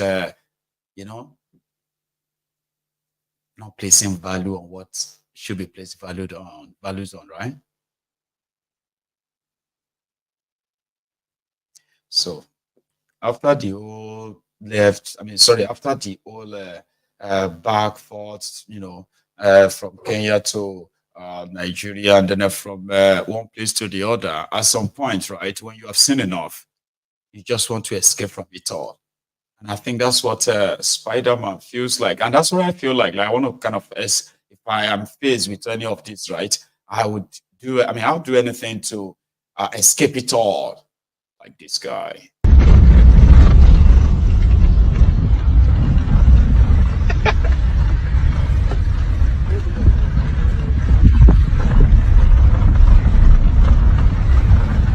You want to say? What would you do?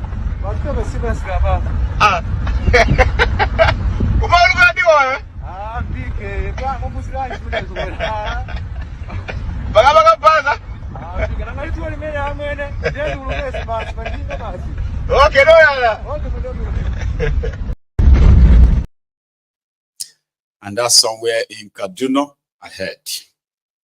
So that note, I am going to draw the curtains now. And we should be taking calls tonight. And if you are interested in being part of that, you just have to use your phone, okay? And there is this SOS I'm sending out, and I think I should put you on notice, right? There is a member of this platform that does need our help, okay? And it has to do with, you know, timing too. And whatever we're going to actually have to put together, we would have to do that, okay?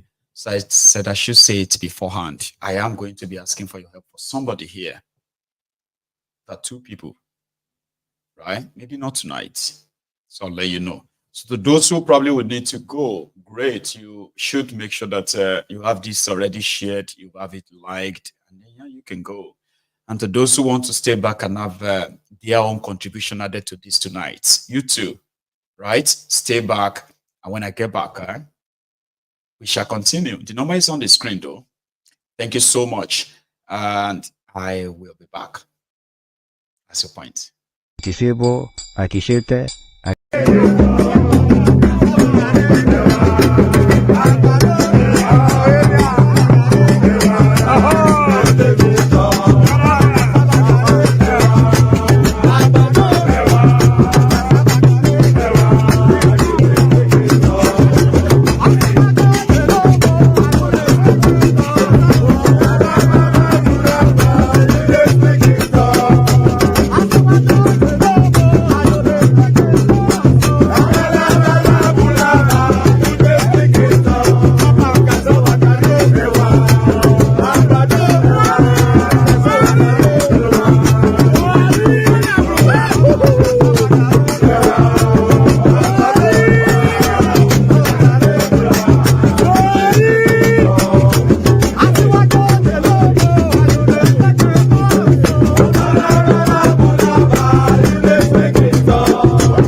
Somebody wanted me to play them. Don't worry, I'll play you that next time. Okay. So let's take calls.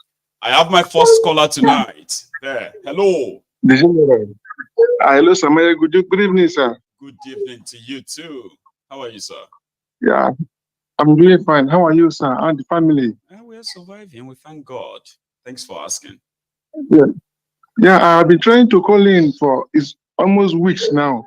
I don't know. I had to, UAE and their problems. I think I had to buy VPN because I always watch.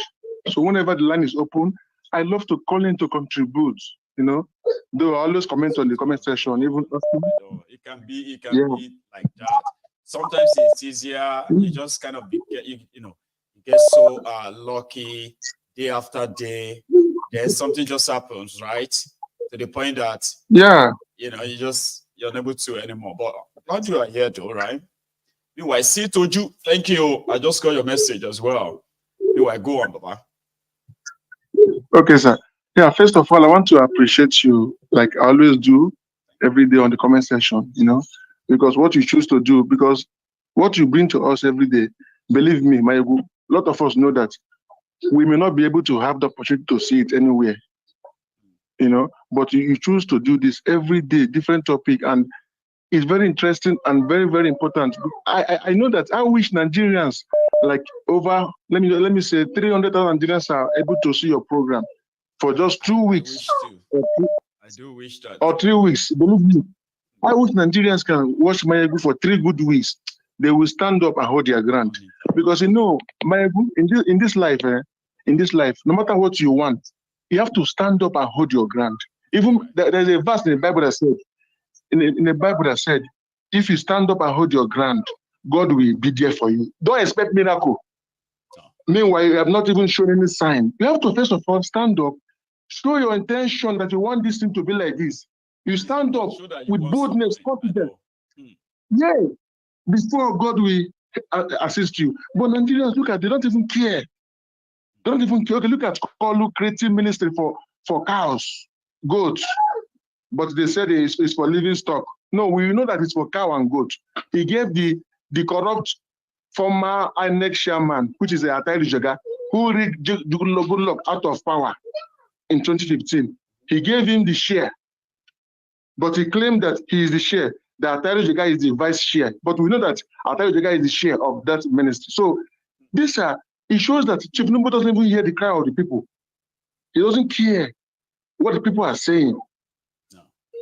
Look at Kenya government.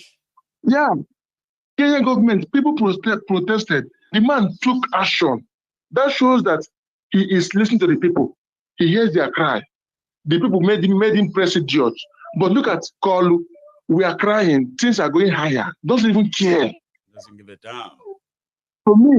To me, Maiyegun, to me, believe me, Nigeria don't have a president. No. Nigeria doesn't have. Nigeria is just be like, let me say, autopilot. Nigeria is like leaderless, governmentless. They have no government. I'm telling you, autopilot. Who does what they want? Who does like a bar? They just do what they what they want to themselves. So the people can cry more. You can cry harder. You don't have to cry to the hearing. They don't even hear you. They don't care. They don't care. My mom was telling me last 3 days that if she had 500,000 naira in Nigeria, 2 weeks is gone just for feeding. 2 weeks. Nigeria now sell yam. They slice yam piece by piece in the market. They sell noodles, spaghetti in the nylon like sachet water. This ice water back then. They sell beans. They shade it like this granite that we used to buy those days when back then in school. Those granite they used to say 10 naira. That is how they shade beans now in Nigeria. 1.5. Maiyegun, I'm telling you, my mom showed me a video. Wow. Each portion, just like small granite, each portion is 1.5. I'm telling you, people are going through a lot. And my anger is that Nigerian youth are so dumb. They are so useless. So sorry to use this word. They are useless to me. I'm telling you, they are useless to me. People need to take action. People need to take action. These people don't care. If Nigerian youth, do you not think that's going to probably work? Here is a Showore's planned revolution now. It is planned for August the 5th, right? And it is also to celebrate the 5 years of revolution now. So if we are looking for something to spark, well, there is one. Here is another one, but this one is in support of Kolu, because they hear that a lot of people are organizing protests. They have started organizing their own too. See, Ulapenga. See, they want to do their own mega rally. Nigeria is proposing. You can imagine. You can imagine. People are planning to go out though. It's just that people are so divided that Showore's revolution now. Normally, let's be honest though. There are so many people who are now interested in the politics and all these shenanigans of Nigeria or in Nigeria. courtesy of Shore. But it's just unfortunate how Yes, we sir. lost the political capital over that, okay? But now, Yes, sir. people are so divided that Yeah. Chure is calling right now, and so many are just like, you better go and do your protest alone. And that's what we're talking about. There's no unity of purpose, you know? Yeah,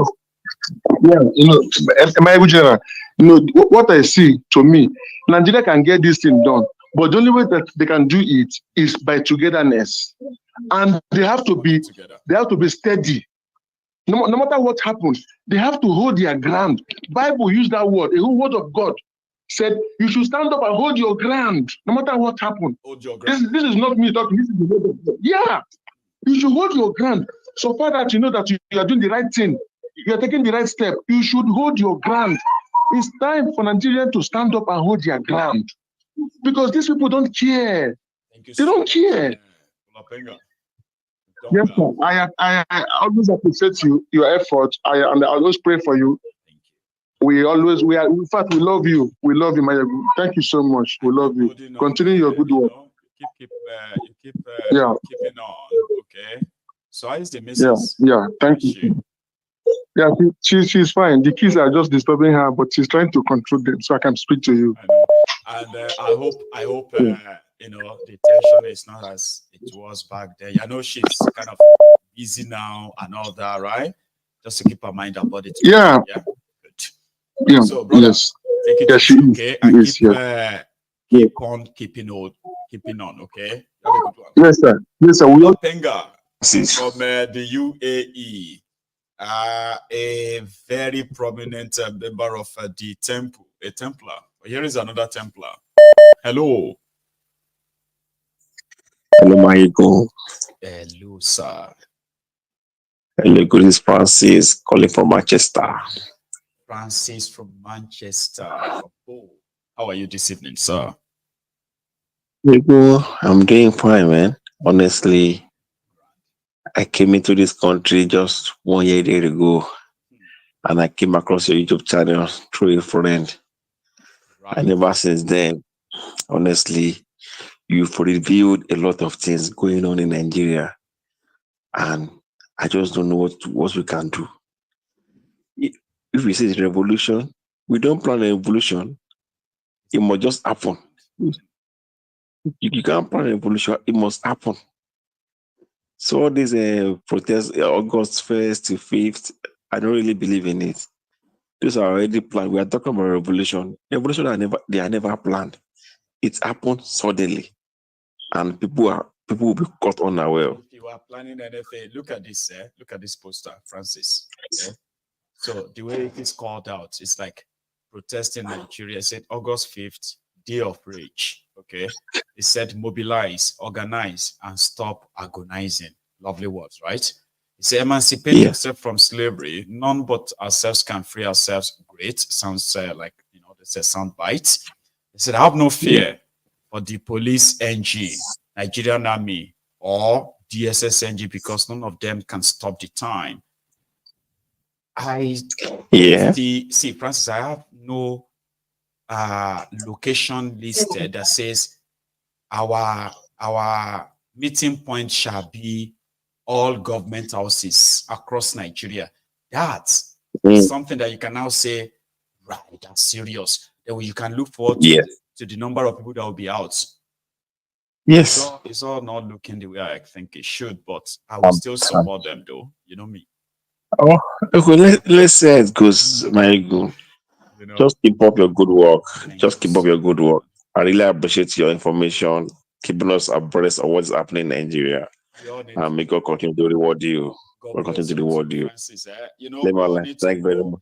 And you see, when people hear about, you know what I say, before you go, I'm just saying this not just generally now, okay?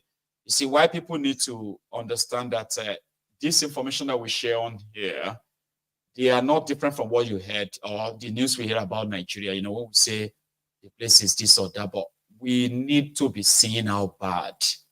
We also need to see who's behind the how bad. So that when we want to make our decisions about how bad, it won't just be like, oh, you don't bad, Jare. That country don't bad. Oh, that country cannot work again. But this time around, I have the chance of showing you how bad. And a lot of people are like, oh, I never knew it's this bad.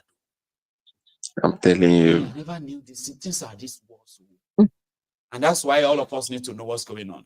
Francis Baba, thank you so much. Maiyegun, thank you for your time. I really appreciate you. Let me allow that callers to call in. Thanks, Baba. Cheers, Have Baba. a good one, eh? Baba. Cheers, man. So that's Francis from Manchester, right? So the reason why you need to know, that's why I said I do not have any power to tell you what to think or what to do. But I can help you, okay, to bring together the pieces of information you need. Doesn't mean I've been doing this for 10 years, over 10 years, right? And there are still people that even till tomorrow they will never like me, and they will never agree with me.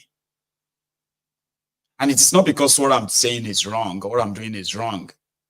It's just that they can't bring themselves together, okay, to actually say, man, you are right. I agree with you. Now let's do something.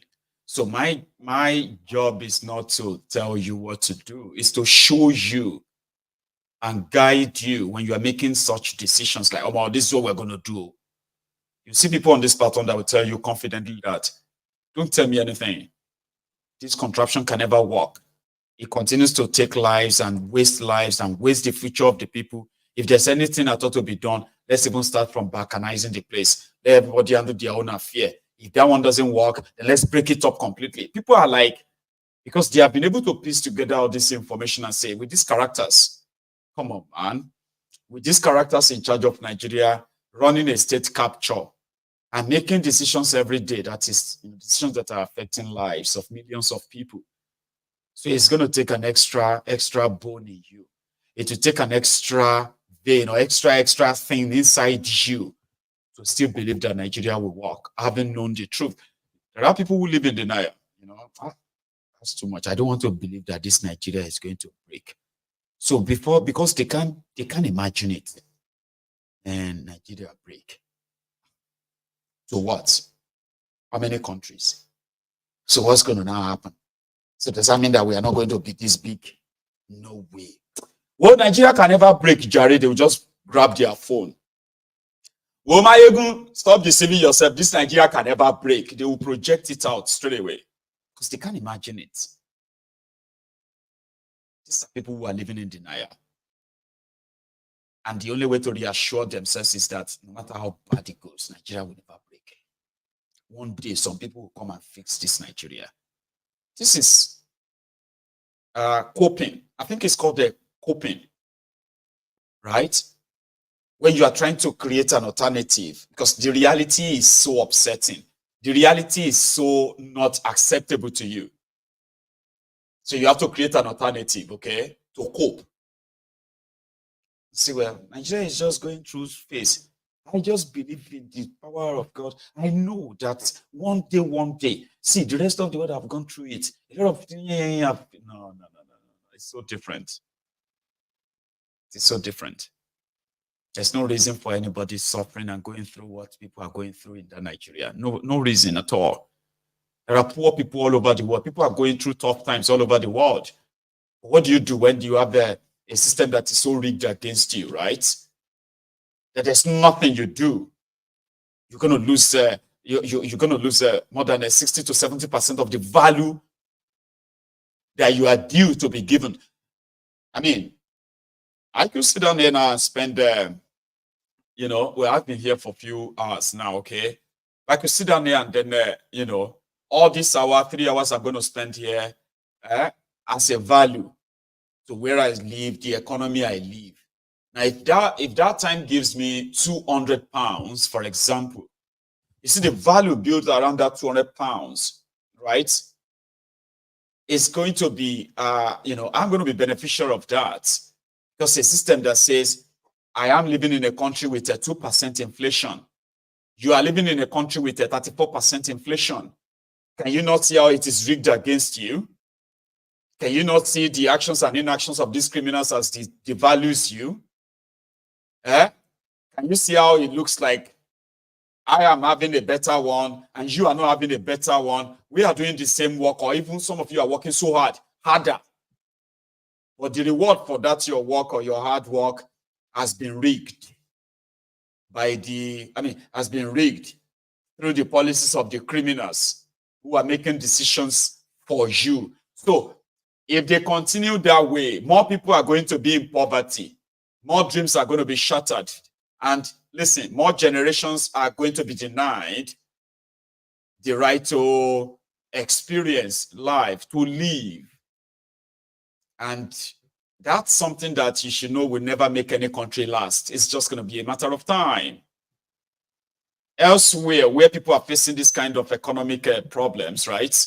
Some of their political, the political leaders and the private sector leaders, everyone who has a stake in that country are pulling resources together to make sure that their country and their people do not face anything worse than whatever they are facing. 2% inflation is what we have in the UK.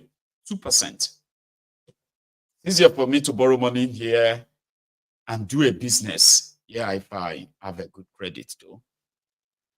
They will give the money to me, and then they will give it to me based on the standard that says I have to be able to actually make profit and utilize that money enough that I could pay back the debt. But you have a place where so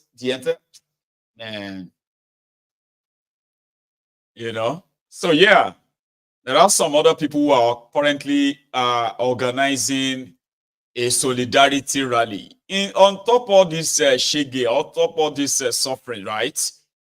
To them, everyone who is calling Thiefnubu out, everyone that is complaining about the state of things in Nigeria, what they are doing is that they are hating on Thiefnubu. So, excuse me, they've put together they said Thiefnubu is making Nigeria great again.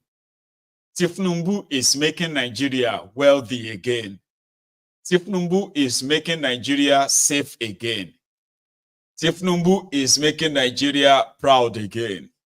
Calm down. Thiefnubu will fix everything in Nigeria. Nationwide mega rally in support of Ashiwaju Bola Ahmed Thiefnubu administration this July. Now, they don't mobilize money for this one. Okay?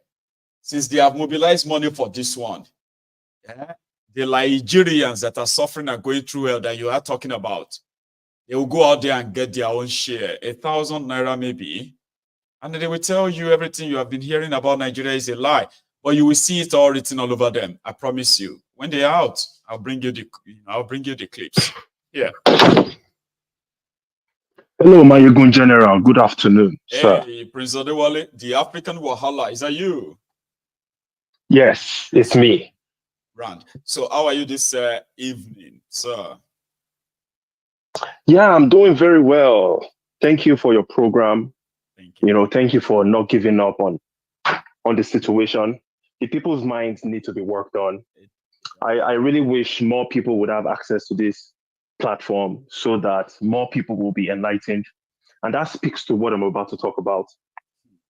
If you don't mind, I'm going to share a short experience of a middle-aged man. He goes by the name Mr. Kelechi Decker. I believe he's around 50 years old, maybe 49, late 40s, early 50s. So Kelechi Decker, what I'm about to share with everybody, all of us are aware, at least most of us are aware that this is how we live. But from a different perspective, when we observe how our people think, then we can come to a realistic conclusion as to where we are going. Kelechi said, after fixing the car, I stopped at Corn Oil, Onikman, to buy fuel at 615 naira per liter. The attendant said he'll add an extra 100 naira. Why? It was the management's decision. Other people were paying, so I looked stupid for refusing and asking questions. Let me be honest with you guys. I have lived most of my life, or rather half of my life, and I am in the second half. And I have seen the world. I have paid attention to human development and societal changes across the world. I am in a position to say that we are not going to get that type of society most of us are yearning for. We are not going to get it.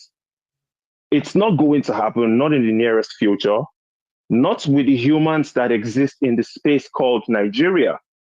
The way the people were looking at me at the fuel station, as if I peed on myself. I was shocked. And even some drivers were abusing me, telling me to drive off and stop asking stupid, useless questions. I looked at the people mocking me and I looked at myself and I laughed.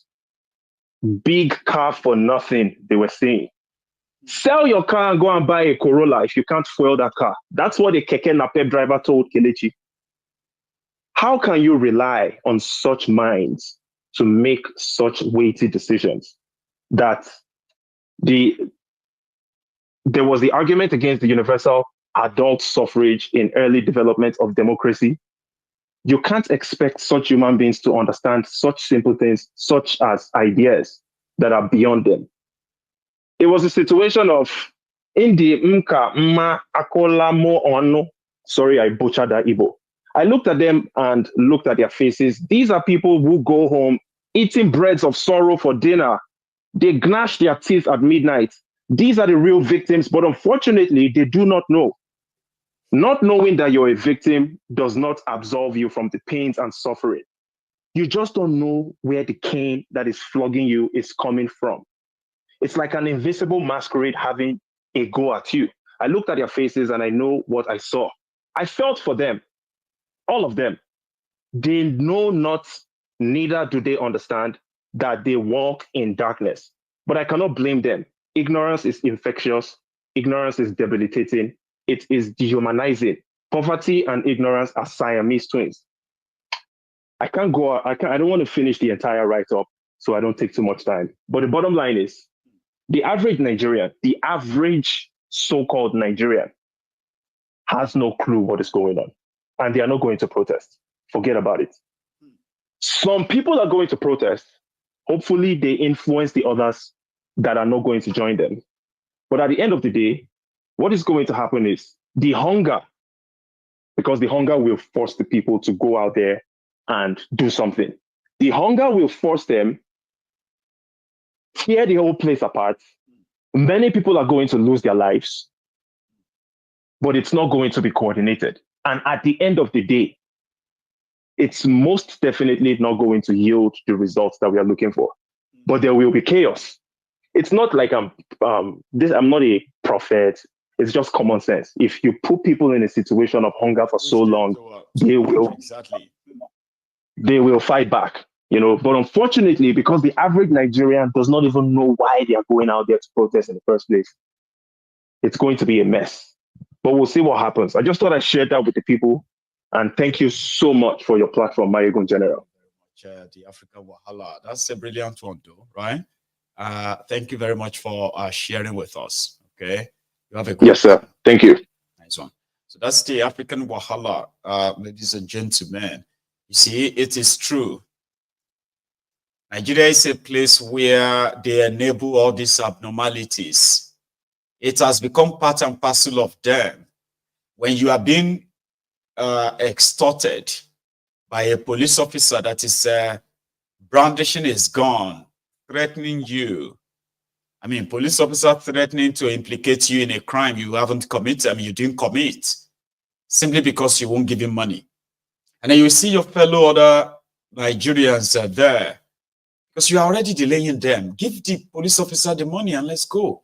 You're delaying us. And if you can't pay the money, if you can't give the police officer money, please leave the way we want to give the police officer the money. So at the end of the day, you would have to possibly just say, okay, yeah, take the money. There are so many of them that will even want to do a big man. It's a Nigerian thing. When you go somewhere and say, I'm not paying any bribe, you will see somebody who is like less to do than you. I'm talking about people you have higher economic capital, economic advantage over. And they will jump in and say, well, it's okay, take. He will be the big man in the room. Don't worry, I'll give him the money. I'll give him. Oh yeah, take. My dear, take. Oh yeah, give us the thing. People that, because it's so much like, to them, if you have money, just spend it and give it. And that is why an average Nigerian looks at you and be like, oh, you look good. And the next thing that's going on in his head is how to actually rip you up, how to take advantage of you. Then if you refuse to be taken advantage of, oh my God, they will now suddenly just change, right? Like they hated you, they despise you more than anything. It is a Nigerian thing, you say. But when it is time for them to indeed stand up, like right now, they will give excuses as well, excuses for these rogues, and tell you why they cannot be confronted. Rather, just let us go and pray that God will touch their hearts. It is a Nigerian thing, and it is debilitating. Like some will say, not just only disgusting, right? It is draining. Like you have millions of people who are victims of all this bad government and then bad government policies. But the most they do is kind of to whine, lament, and all of that. And when it is time for them to really, really face those who put them in that horrible situation, my dear, they have all the excuses not to. Yeah. Hello. Hello, Baba. Good evening, sir. Well done, sir. Well done, sir. How are you, Baba? This is Mr. Infidel. Say that again. Yeah, I'll be one of your Mr. What? Mr. Infidel. So it is the Mr. Infidel in that temple. I've Yeah, many times. Why do you actually call yourself Mr. Infidel? I've always wanted to ask, but thank God you called him today. Yeah. Why are you Mr. Because I've been one of religious gullible for many years. But glory be to God that I get my senses you back. rather kind of annoying people who call people they think are not religious. Yeah. Okay. Yes. Exactly. So it's like I'm back home now. I'm in my right senses now. Yeah, because then I can say, yeah, I really appreciate it to be at the Fidel because I can see these are the major problem that Nigerians have. To be honest to ourselves, then I don't know how are we coming out from that shit. Because the problem of religion has hit in deep to the extent of if you look at it, people don't really believe in their common sense anymore. No. Not their ability anymore. Exactly. They don't think of common sense. Only what they focus on is prayer, mind, and their faith, belief, the prayer mind, fasting mind, all those nonsense. I've been in Western world for a lot of years now, but I know how things work here. I can see the major thing they use here that make their country be okay, at least for us to be comfortable, is they use common sense a lot. It is. But back home, we do believe in prayer and fasting, and I can see this is what religion does to people. That's it. You believe that prayer can move mountain, fasting with this, your ability can do. And you forget about common sense. The last caller mentioned ignorance. That ignorance will never allow our people to see the danger around them. Which is true. Why is that? Religion is part of it. Because some people believe that, no matter who they vote in, if me and my family are okay, God will provide for us. Nothing comes by the grace of God. Everything is inshallah. Inshallah. And all this nonsense, inshallah, whatever, is not working. It's not working. You can't use inshallah to fix electricity. That's what we need to tell our people. You are being manipulated. If they ask you to pray for something they can actually do, you are being manipulated. It is time for you to stop being manipulated by these people. Okay? Your religion, your faith, your closeness to God is great.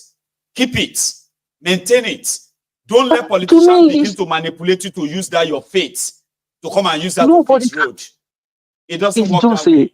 You are being manipulated. That's why I tell people, Baba. It's even a fallacy. Nobody can close to God. Nobody can close to God. It's God that close to us. It's God that close to us. We can't serve God. No. It's Him that's serving us. It's just like people just don't get it the way it is. They just don't get it. For example, I tell one brother, is in his 60s, right? I said, brother, Nigerian can never walk. And they said I should stop saying that why are we people cursing Nigeria because we are in UK? I said, no, let's get it right. There are some unity that God don't like at all. Then I will show you in the Bible where it is that God don't love such kind of unity that Nigeria is practicing. Yeah, there's some combinations that will never work. Yes, because anybody that can way. Can two or three work together? Baba, formation of Babylon. What formation of Babylon is unity that cause it. They say, let's unite and build a city for ourselves. Genesis 11, chapter 4 is there. And that gets God angry and bring confusion among them because of their unity. Who among our leader, our heroes that in Berlin conference, when they are creating that shit, none of us is there. And we are protecting nonsense. And then praying that God should keep nonsense. To be honest, that is how I know the fake pastor. Any pastor that says, let's pray for Nigeria, I know is a fake pastor. 100%. 100%. If you go there, Baba, if you can just Google it, just Google it. Genesis 11, chapter 4. Let's build a city for ourselves. Is there? I don't write Bible. I'm going to put it on. Genesis 11, chapter 4. I mean, Genesis chapter 11, 4.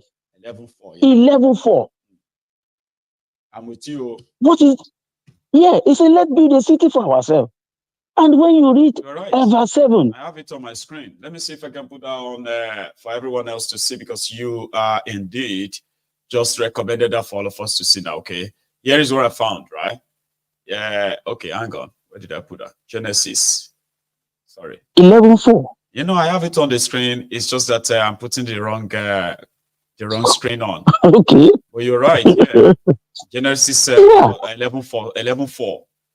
Then they said, come, let us build ourselves a city with a tower that reaches to the heavens, so that we may make a name for ourselves.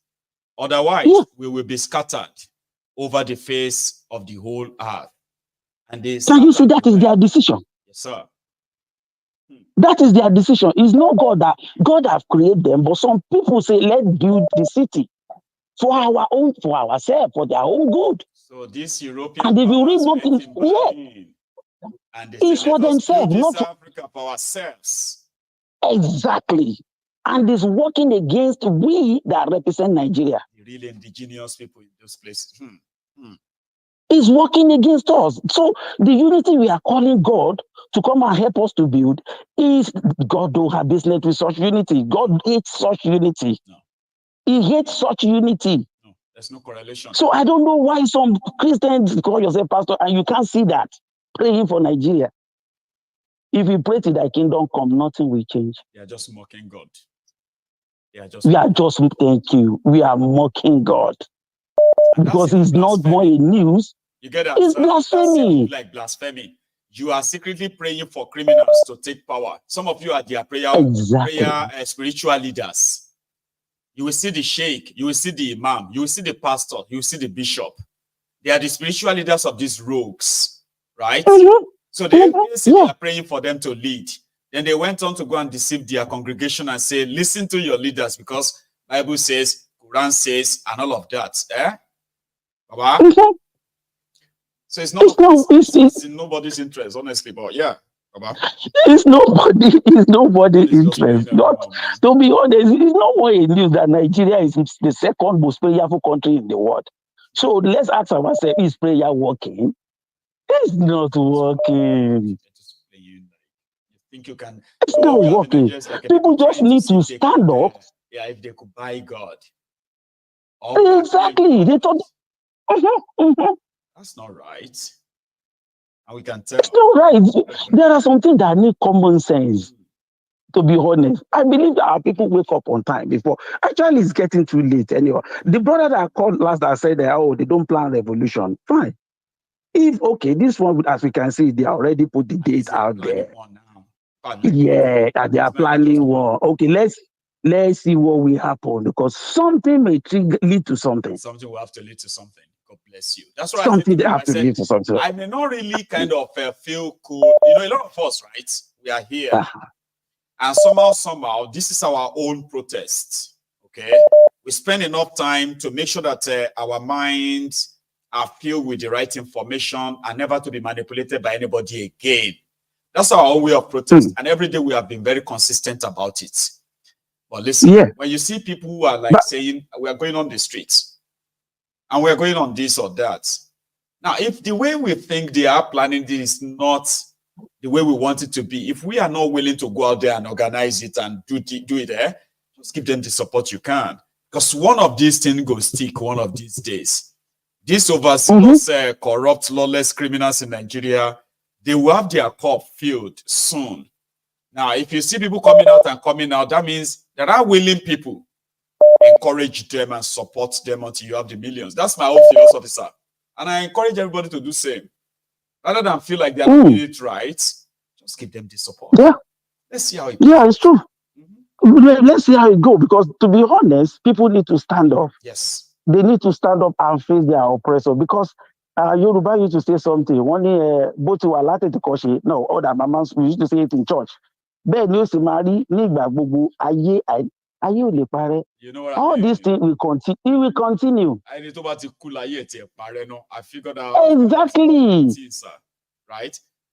So, Baba, ati man so she ba wala ma fi nara wa so bo she wa lati ko she be ni o si ba ri nigba gbogbo aye ani pekun. Endless word. Ami. So we say something but we don't care for that. We have already said it now. It can never end. So we are saying that this is our world. This is our world. And if we can make it better for our own children, then we have probably just wasted an opportunity of existing. So these criminals want to keep us in bondage, to remain that way. But we have the right to say no, because we don't have a lot of time. We are also going to die. And this world that they are making so evil, we're going to leave our children here. So we have to do something. Yeah, Baba, because you know why I say things like this will continue if people don't rise, because there is no. Don't let me take much of your time, because there is no hellfire, there is no paradise. The hellfire Bible is talking is here already. We are already facing paradise is here. Hellfire is here. You are so right, too, right? When you look at the description of hell in both religions, they are similar. It's about punishment. It's about Christ. It's about like everlasting pain, something that is so strong, right? Then when you look at the description of the paradise and Aljana, which is like the heaven of both religions, it portrays, something like love, care, safety, praise, and everything that has to do with joy, like good life. Now they told us that until we die and not breathing anymore, we'll see both. But some of us are already seeing we are already seeing both on that. Some are seeing the shady. They are living their hell here. They are living. Thank you, my brother. You are so correct. 100% correct. Yes, sir. You are correct. 100%. That is it. That is it. You see, only one thing. Let me say this before I drop. It's only Yoruba. I used to say it's only Yoruba that have a better word of after death. What will happen? If someone pine now, Yoruba have the way of announcing the dead. They will say, the owner of the soul have taken. So, finally, it's not yours. Use it wisely when you are here now. Exactly. Body. So body is just a corpse. It's just a vessel. Exactly. So all this fire, whatever, is just body is a temple. Is it? Oh my God! It's just a threat.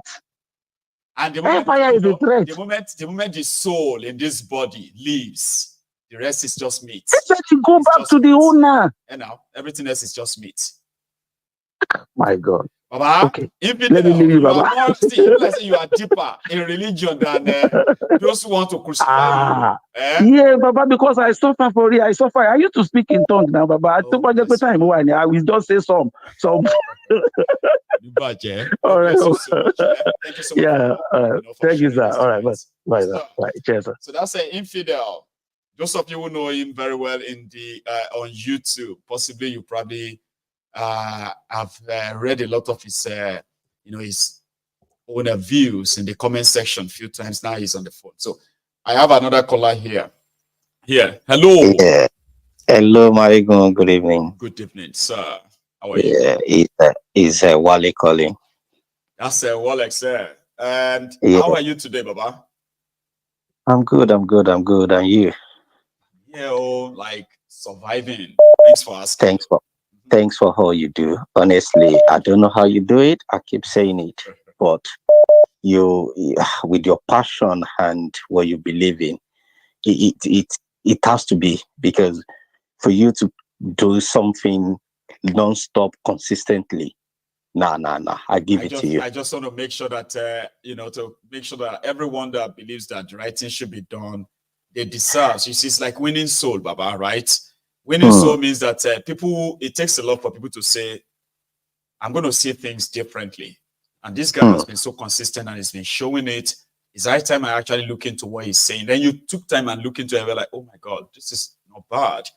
Now we need to keep refreshing that mind, because there's so much junk out there that could easily drag you back into believing some of the lies that we all grew up believing.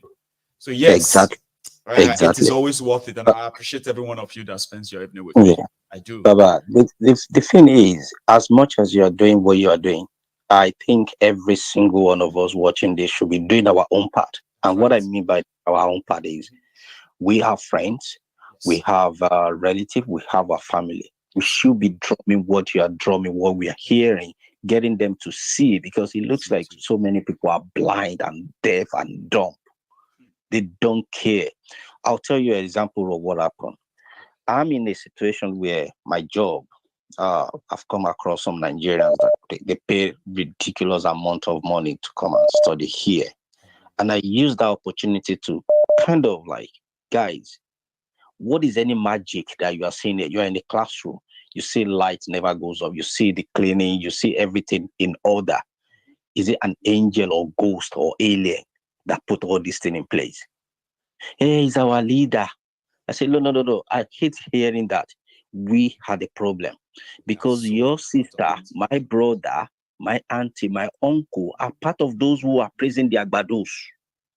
So at what point are you going to say, if you don't give a shit or you tell your sister, I don't want that bloody money, you are driving a car that is even more than your salary. Where do you get it from? So let's be honest with ourselves, because those people that are ripping it off, we indirectly, directly are the one encouraging them. If you try that shit, and when we use we, right? I'll clear something, Wale. See, when we use we, some people will be like, not me, not me. Not see, me. Yeah. Sometimes, right? Even knowing and looking away is enabling them too. There are some of us here abroad that actually have friends who are part of this political class in Nigeria. Definitely. That we talk to them. After watching Maiyegun, we still talk to them. How are you today? How is Nigeria now? And all that stuff. But because to us, maybe they are good people. But they are part of the system out there ruining lives. So yes, when you use we, when we look away, when we see them, simply because we have a relationship with them, we are enabling what is going on in Nigeria. Just to exactly. Alex. And I said to them, okay, you leave that place, you come here. What lesson have you learned? Are you not to be okay? Let's believe that the people in that Nigeria, they are in darkness. NEPA has taken light. They don't know which way. You are in the light. You can see your internet is working. You've come here to acquire knowledge. You've experienced. Are you not supposed to be telling them that, look, you people, you are suffering? you're supposed to, don't be part of it. If you can educate 1 or 2 or 3 and let them open their eyes, they will stop following these thieves. But you see them dancing. I mean, from the video you've shown, you'll be like, how come these people still have people surrounding them? They're supposed to be stoning them. But so it just make me think, is it a curse? Like, have they been cursed? I don't even know how to answer that, okay? Remember what people usually say. They said, Nigeria will change if they just start giving Nigeria, they will start taking some batches of Nigerians, and start taking them abroad and return them back to Nigeria. That country will change because the people will revolt against their. I said, I used to say that too. If you pack any section of Nigerians outside Nigeria to go and live 3 months elsewhere and return them back to Nigeria, if you pack 100,000, if you see 100 that will return back to Nigeria, I will give you an award. Baba, I'll give you an example. They will japa not to go back there anymore, not to go back and fight who. Baba, they should go back and face their oppressors. When some of them are already forming gang abroad, they are opening different social media handle to further defend the rogues that are enslaving their fellow Nigerians in Nigeria. Imagine. So that theory, they work again. I used to say that to Alex. And I'm telling people now, if you think taking them out of Nigeria to go and get here, if you pack any big vessel, Titanic, at Lagos, put one for Lagos, put one for Kano, you will see all of them now. They will never return. It's unfortunate, Baba. Baba, if you want to see what you said that is completely right, go to some cities, either in UK or US or some places in Canada, dominated by Nigerians. Yes. You will see example of give them 5 years, pack all those Nigerians into this abroad. Honestly, you'll be seeing potholes, NEPA, light, and you'll be seeing thieves flying on the street. Honestly, when you go to places where they are dominated, when you see places where Nigerians are dominated, it's a shit hole. You will be like, if they allow these people to dominate those areas, forget it. So it's like you're taking a leopard out of the jungle, but you're not taking the jungle out of that same out of the Nigeria, but you can't take Nigeria out of. Baba, honestly, me, I don't know how you do it. By now, you should have think, okay, what is his name? You ruled for 8 years. Are they not supposed to learn a lesson? You for 8 years. Is you not even better than what they are experiencing now? Right now. But they will never learn, I beg. I don't know what you do. I just enjoy what you do, and I credit you for that. But for those people to be liberated, wow. Yeah, it's a curse. It's a curse. It's unfortunate, man. The person who caused has thrown the key into the Atlantic Ocean. So we look for a diver. He's already gone. It's one chance, honestly. All right, Baba. Thank you so Kudos much, to you, Baba. All right. Enjoy the rest of the evening, all right? And you too, Baba. Yes, man. So that's Wallex there. I have another caller though, but we are already coming to the end of the broadcast, okay? We currently just have about 15 minutes to go. And I promise that the moment I finish this next call, I'm only probably going to take just one more. That's it tonight. So if you are still here with us and you haven't really paid your offering is to go under that video and like it, okay? It's to show that you are here or you enjoy this. And then you can also buy me a coffee. There's a link in there to support my platform as usual, all right? And every penny actually counts and appreciated. Thank you. All hail Biafra. All hail Oduduwa. Is that you? All hail Oduduwa. Yes, sir. Yes, sir. All hail Biafra. All hail Oduduwa. All hail Biafra. All hail Oduduwa. Good to hear from you again. How are you today? I'm good, Maiyegun, I'm good. Just listening, it's very frustrating. I took a break, a long break, just to get my mind together because this situation is just, it puts you in a very bad spot, Sometimes it can mentally. get to you. Yeah, yeah. I have It really can. that now. Sometimes, back in the days, it used to get to me. You know what I mean by get to you, right? You just get so drained that sometimes when you are expected to come out, as all of you expect me to kind of be here and all that, sometimes I just get so drained that I'm like, I don't think I want to do it. I know. We salute you for what you're doing because you're saving lives. It can get to you. But yeah, good enough that you're back. Yes, you're saving lives, and we really appreciate it. Though it's a bit difficult because, like the previous callers, you can try to hammer this thing in their heads. People back in that shithole, it doesn't make sense. All they put is, oh, God first, God this, God this, God this. God gave you the brain to be able to see through all the BS and uncage yourself from this bondage that they put you in. But they want to put, everything on God's hands. Oh, God. But they don't understand that they're wasting their lives and their lives are going to be wasted because what's coming to that place, only the strong will survive. The weak will be killed because something big is coming. And this so-called planned protest is a laughing joke, to be honest with you. I understand where Charade and the rest of them that want to do. It is a joke. If you want to prepare for a peaceful protest, you better prepare for a fight, a warful protest. That's what you need. See, we need to stop this idea of people gathering, singing, dancing, talking and talking, and then go back home. That's not protest. It's better you don't even do anything at all.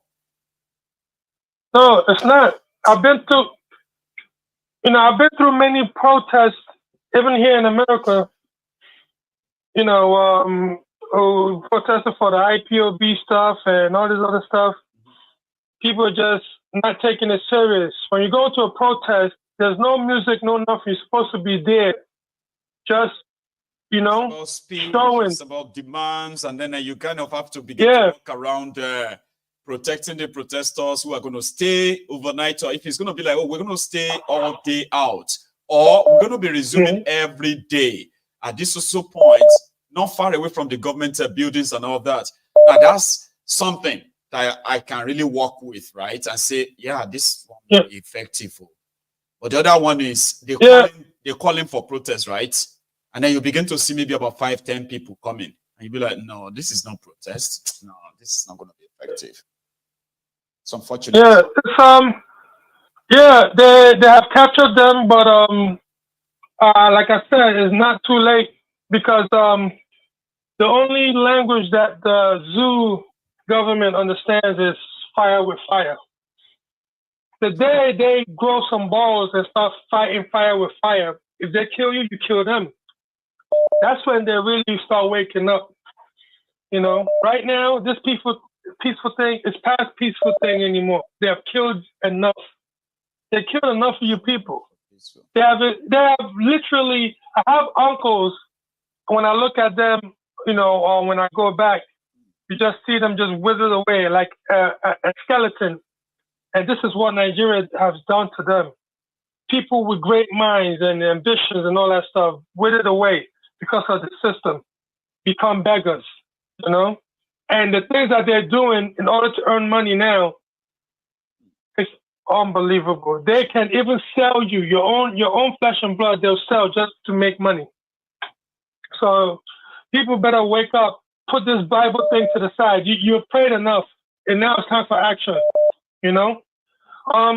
Like we said, Biafra, we're moving forward. That's right, man. Yeah, it's going to be declared in December. Boys are getting in the trenches, fighting with them. I hope the rest of the other parts of that place could get in and do the same, because there's no more games anymore. Your life is at stake. They're killing you at will with no consequences, no. accountability or anything. You know, they think you guys are weak, you're fools. You know? Yeah. And there's nothing you can do. They laugh at you. You come out like these so-called protests, they'll come out, they're like, okay, are you guys done? Now go back home. You know? I know. It's like, when are you guys gonna wake up? You know? Enough is enough. We in the diaspora, we're doing everything we can, but we still have those fools here, you know, fighting us. You know? Because they left Nigeria, Nigeria never left them. No, they're eating good and enjoying a good life. No, they don't want the same for people back home. They go back home, they want to act big man, running around with security and everything. Is that a life? It's not life. You know? Thiefnubu is running amok of all of you. The Fulanis are running amok of all of you. All you have is just your Bible and your silly ass prayers. It's not gonna get you anywhere, people. No. Maiyegun, people, please hit the like button. There's only 600 likes. I don't understand this. It doesn't make sense. People need to subscribe to Rumble, subscribe to the Buy Me a Coffee, do some kind of donation. What this man is doing here is not easy. This is not easy walk. It takes a lot. It drains. We don't know the backstory to what's going on right now. You know, with the preparation of getting the show to go. I think we gotta have like some kind of like behind the scenes, somebody like this documenting what you do, your preparation, how you do this, because this is epic. Because this is going to be history when everything is all said and done. Sir, we're gonna look back at Maiyegun, many others. You're right. Yes, you know, so that this is history in the making. Right, when they are trying to rewrite the history as they normally do, then platforms like this will always be there to set the record straight. And exactly. You're right. They never forget. The internet is never undefeated. You know, it's undefeated. You can never defeat the internet with facts and truth. You know, because many of them right now, truth is in the they're not. You know what I mean? Some people can dilute it. Yes. Some people can run with a lie for so long. Truth is indestructible, and that is why we encourage people to sort of have in their kitty enough truth. So when they're lying to you, you can easily tell and say, no, that's a lie. That's a lie. Yes. That's why we are here. Thank you so much, man. Thank you very much. Maiyegun, thank you for everything that you're doing. People, please hit that like button, please. Support all his platforms because he's going to be attacked. The stuff that he's saying right now is true. It's power. They're going to attack him. So you have to support him on all his platforms, Twitter, everything, people. All hell Biafra, all hell Oduduwa. We out. Biafra, all hell Oduduwa. Bro, take it easy, man. Okay, you have a good one over there. As the weekend approaches, by the way. Have a good one, man. So, this is, I was thinking we could probably get to or have an extra one before I go. But my time is now so up. Okay.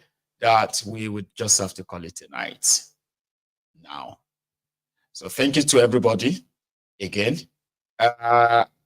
Infidel, thanks for that cup of coffee. I appreciate that. Okay, and same thing also goes to my own big man, Toju.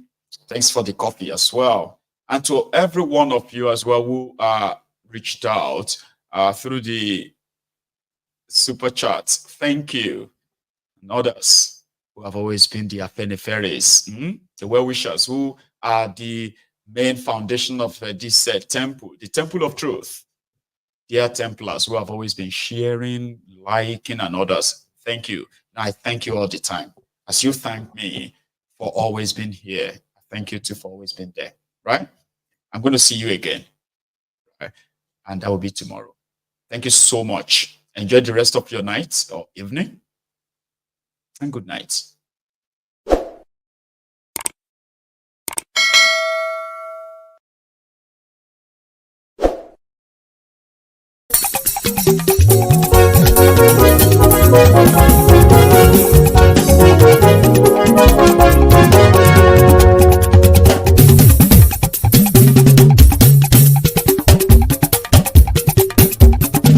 Maiyegun mọ̀ làmọ̀ tó dòdòdò.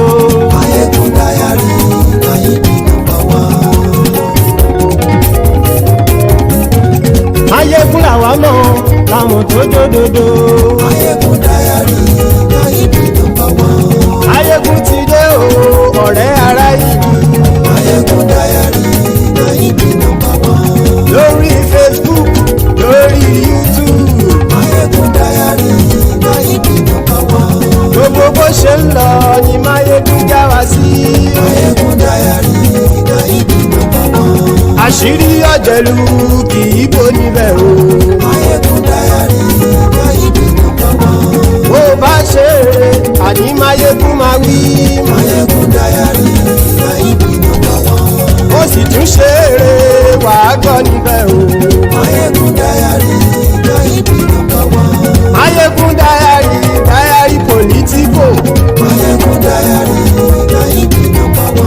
Godfatherism kò sí lọ́rọ̀ Maiyegun. Maiyegun Diary,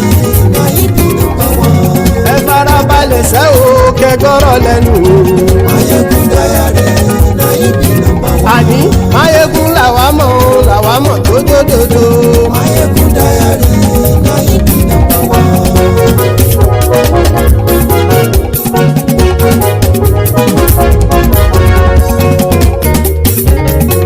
àní ẹ̀sùn ràkì. Maiyegun ti dé. Maiyegun ti dé. ọ̀jẹ̀lú ẹ̀sùn ràkì. Maiyegun ti dé. àní ẹ̀sùn ràkì. Maiyegun ti dé. lórí Facebook. Maiyegun ti dé. àní ẹ̀sùn ràkì. Maiyegun ti dé. lórí YouTube. Maiyegun ti dé. àní ẹ̀sùn ràkì. Maiyegun ti dé. ọba bá gbé wúrẹ́. Maiyegun máa wí. àní ẹ̀sùn ràkì. Maiyegun ti dé. ijó ìgbádìyẹ. Maiyegun máa wí. àní ẹ̀sùn ràkì. Maiyegun ti dé. pẹ̀sìdó bá rúfin o. Maiyegun máa wí. àní ẹ̀sùn ràkì. Maiyegun ti dé. kí gómìnà kówó jẹ. Maiyegun máa wí. àní ẹ̀sùn ràkì. Maiyegun ti dé. ọlọ́pàá ti ń darí bá. Maiyegun máa wí. àní ẹ̀sùn ràkì. Maiyegun ti dé. aṣòfin tí ń rúfin o. Maiyegun máa wí. àní ẹ̀sùn ràkì. Maiyegun ti dé. òpùrọ́ olóṣèlú. Maiyegun máa wí. àní ẹ̀sùn ràkì. Maiyegun ti dé. ọ̀jẹ̀lú ẹ̀sùn ràkì. Maiyegun ti dé. àní ẹ̀sùn ràkì. Maiyegun ti dé.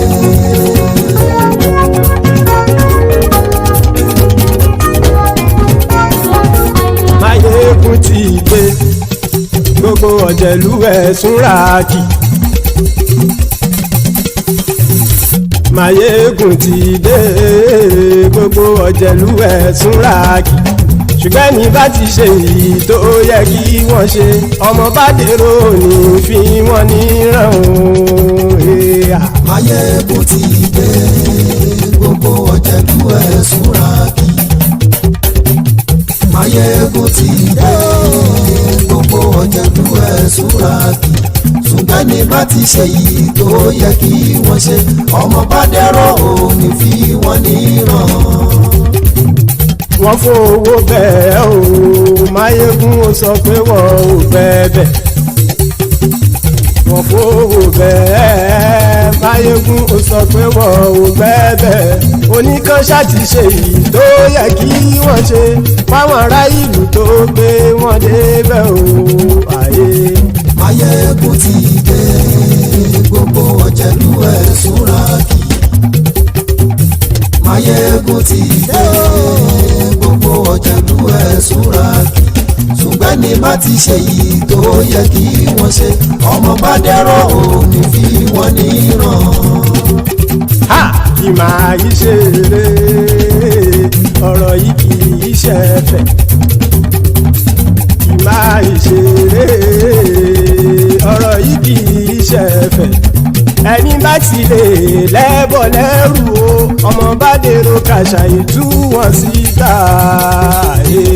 Maiyegun ti dé gbogbo ọ̀jẹ̀lú ẹ̀sùn ràkì. Maiyegun ti dé gbogbo ọ̀jẹ̀lú ẹ̀sùn ràkì. ṣùgbọ́n ṣùgbọ́n ní bá ti ṣe yìí tó yẹ kí wọ́n ṣe ọmọ bá dẹ́rọ̀ ò ní fi wọ́n níran. tẹnitẹni ọmọ Máyégún ọ̀rẹ́ ara ìlú mọ̀mọ́ ni mo fọlọ́run sọ ẹ̀ bá kìlẹ́bù lóòótọ́ olódodo ìlú ọ̀tá ìlú mọ̀mọ́ ni ìwọ ṣá máa ń ṣọ́ra kò sì mọ́ bẹ̀rù bọ́tà ń lè rí bóníṣègùn lé káwọn mọ̀mọ́ fi ṣera wọn ni ó ti dẹrùn tí wọn ò gbọ́dọ̀ sì mọ́ bẹ̀.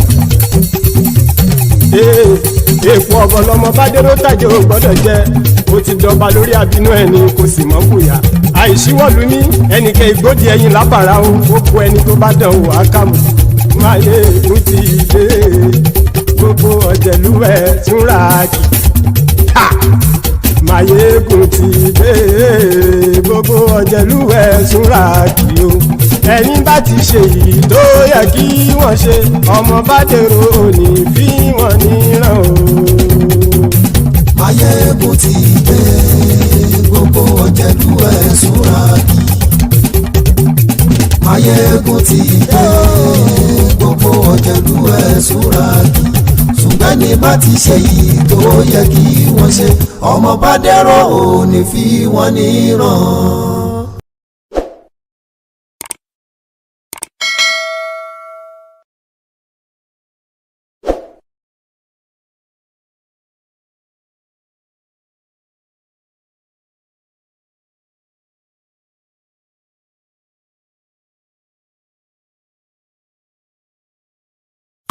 Allow the children it's okay. Off your mind, it's okay. Off your mind, Chai! Now wow, people wey suppose talk truth to power don off mic, and if we talk, na 500,000 they go sama us call am hate speech. But fear not, Maiyegun don come. Him go torchlight every corner, nooks and cranny of all these bad people wey dey spoil our country.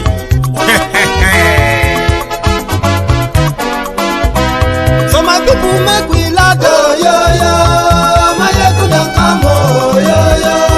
My people make we shout, oh yo yo, Maiyegun don come, oh yo yo. Maiyegun don come, man of the masses, oh yo yo. Maiyegun don come, oh yo yo. Maiyegun diary Politico, oh yo yo. Maiyegun don come, oh yo yo. This one na dey off in mind, oh yo yo. Maiyegun don come, oh yo yo. And in dey touchlight every corner, oh yo yo. Maiyegun don come, oh yo yo. Okay, some people be dey holla say dem want the power. Chai, dem be promise us say we go get light and power. Dem hustle sote they can't get the power. But now they know they do anything with the power.